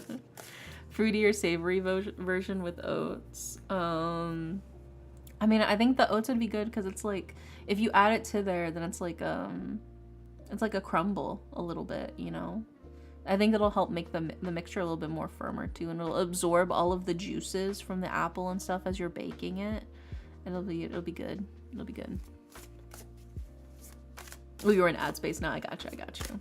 Don't worry. We'll pause while I'm still shuffling anyways. Yeah, I gotta make something tasty after stream.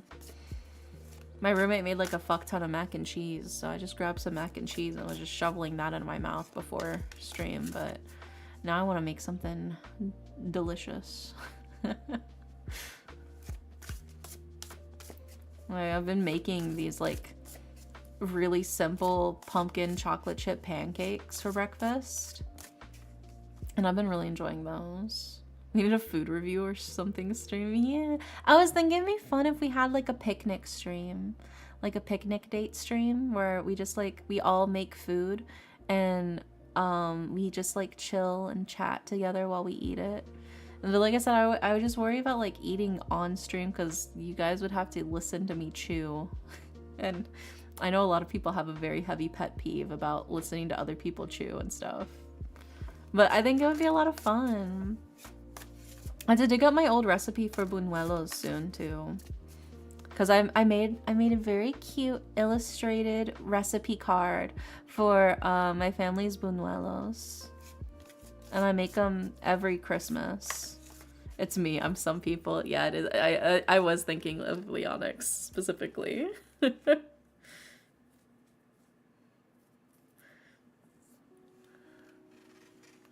I think the implication there is that mac and cheese is not delicious, which is heresy. Well, it's like just like it's not bad. It's like just like the Kraft mac.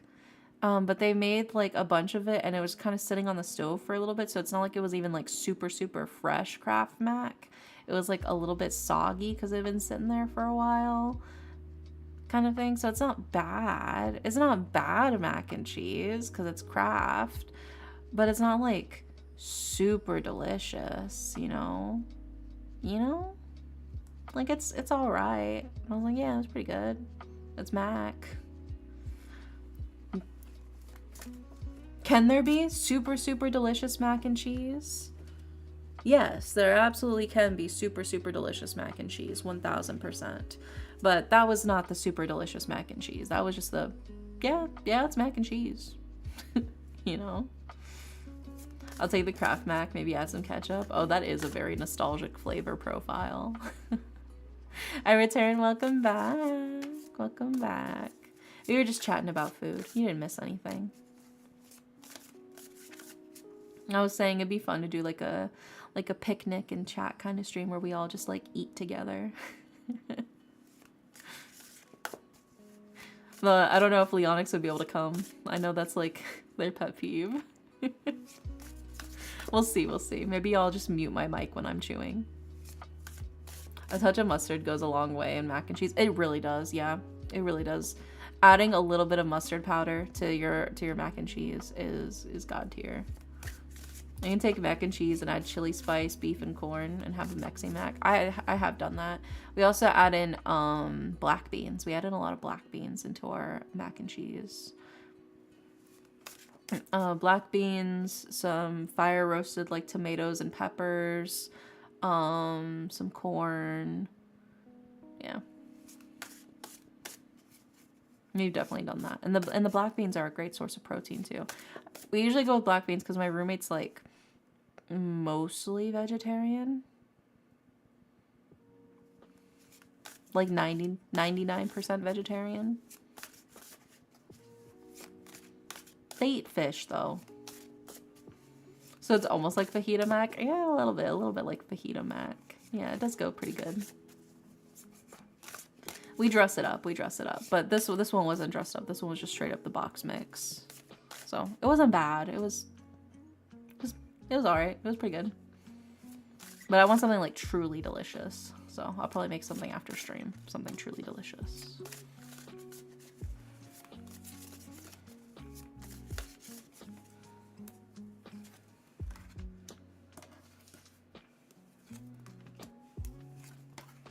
Okay, we got all the cards for you. So biscuits and gravy. I did grow up eating a lot of biscuits and gravy since I'm from the South. So I won't say no, but I am very picky because, okay, the thing is I have a very like sensitive like stomach and sense of smell when I first wake up, especially. So like in the morning, I cannot eat like 90% of breakfast foods. I cannot eat sausage. I cannot eat anything super greasy or anything super heavy when I first wake up.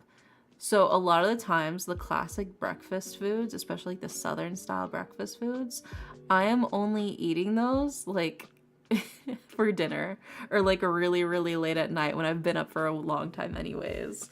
So biscuits and gravy, I cannot eat in the morning, but I do like biscuits and gravy, but I can't eat it for breakfast.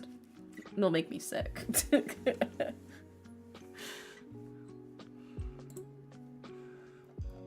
No, I'm lucky if I eat anything for breakfast. I'll be so real with you. I know I should, but it's too much for like my nose and my stomach. But biscuits and gravy is very yummy. Let's put these up on the screen for you, starting with...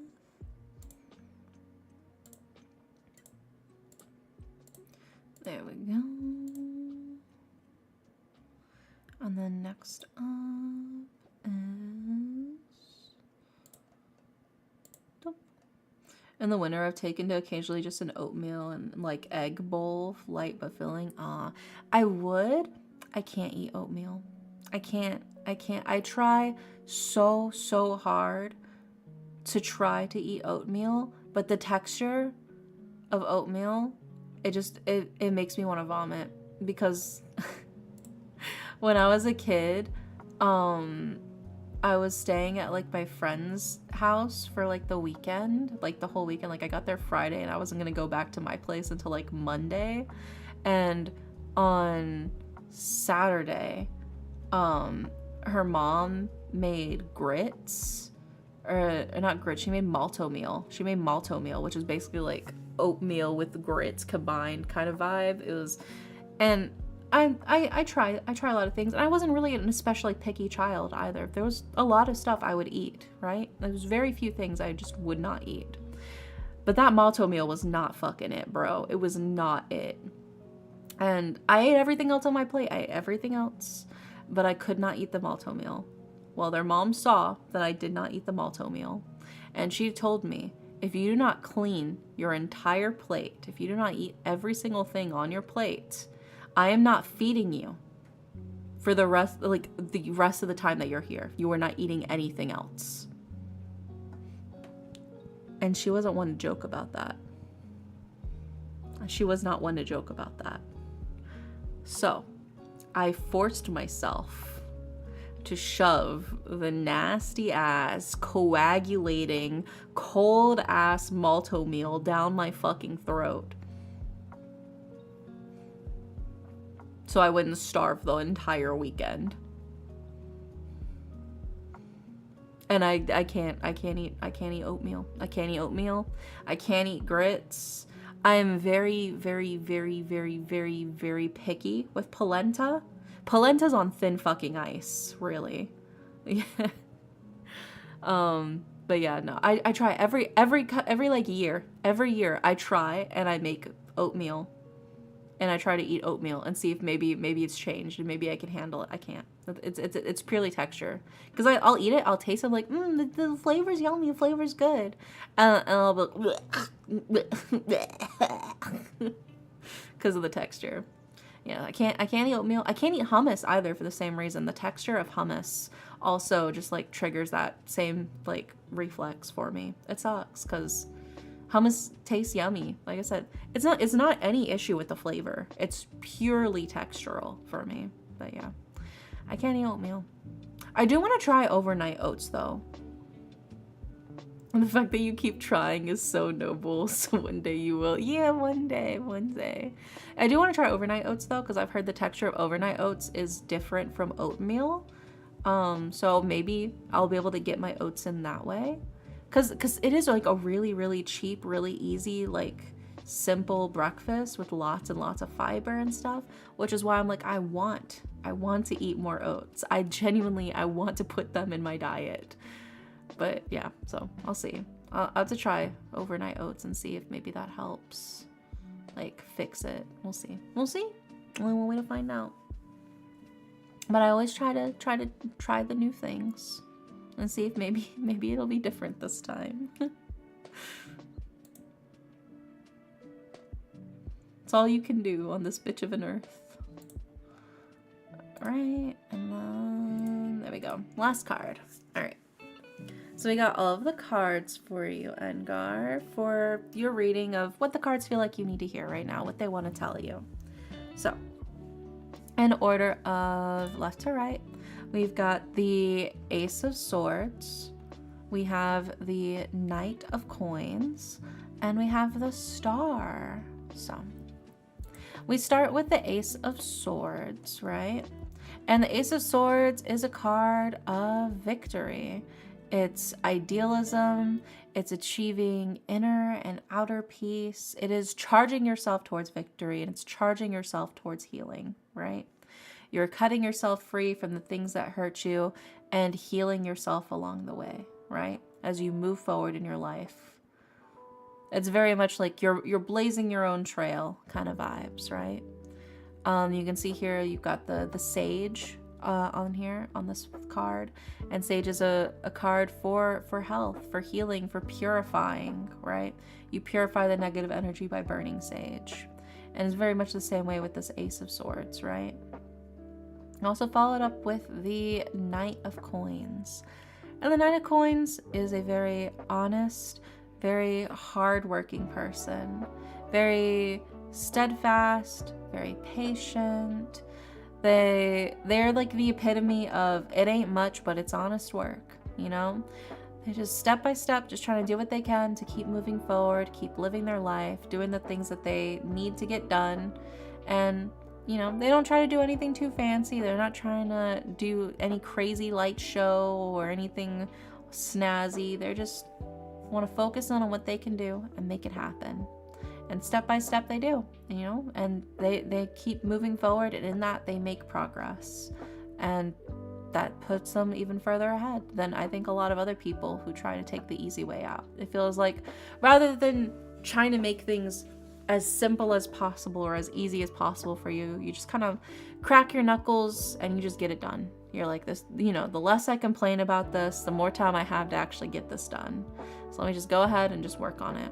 And because of that, I feel like you've developed a lot of skills, a lot of innate abilities. You've sort of honed a lot of your abilities because of the fact that at the end of the day, You're not trying to cheat the system or anything. You're just like, well, I gotta do what I gotta do. And you just lock in, you know? And then that brings us to your final card, which is the Star, right? And the Star is a card that actually follows after the Tower. So after it feels like everything's kind of crumbled down around you, it feels like you're kind of building everything up from scratch. The Star is a card of hope, right?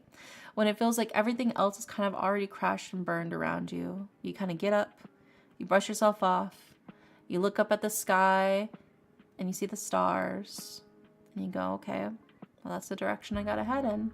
That's where I gotta go from here, right? The only way to go from here is up, and I believe that I will keep moving forward and I will keep going up, right? It's a card of quiet growth, right? You're not doing anything super flashy. You're not doing anything super fancy, but you're still moving forward and you're still growing. And that is way more than I think a lot of people can say for themselves, right?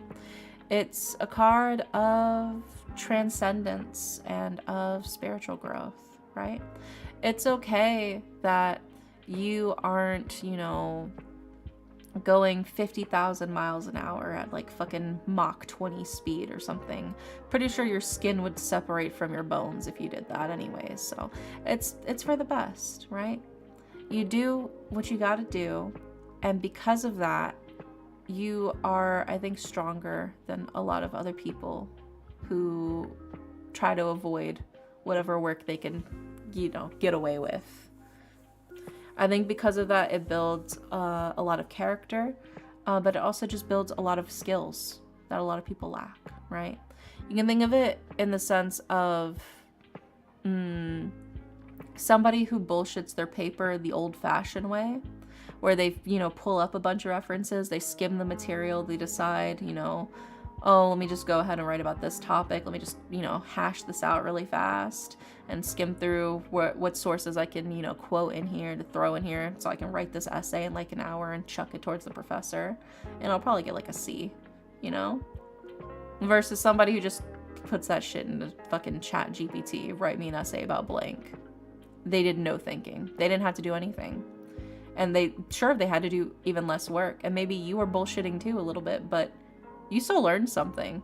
You still had to put effort into it. And in a way, your skills were still honed even as you were bullshitting versus the person who just used fucking AI, you know? In a way, you still gained skills from this because you were still putting in some form of effort, even if it wasn't the usual type of effort, right? Even if you weren't working really, really hard to write the entire essay with lots of thought into your entire thesis and all of your conclusions and stuff like that, you still put in effort in ways that will still benefit you in the future, right? None of that effort is wasted. And it puts you ahead of the people who put in absolutely no effort, you know? So I think just trust that you are moving forward. It's slow and steady, but it's still steady, right? And in making that progress, you are healing yourself and you are growing and you are moving towards your own form of victory. You know? But yeah, I hope that helps. Fingers crossed.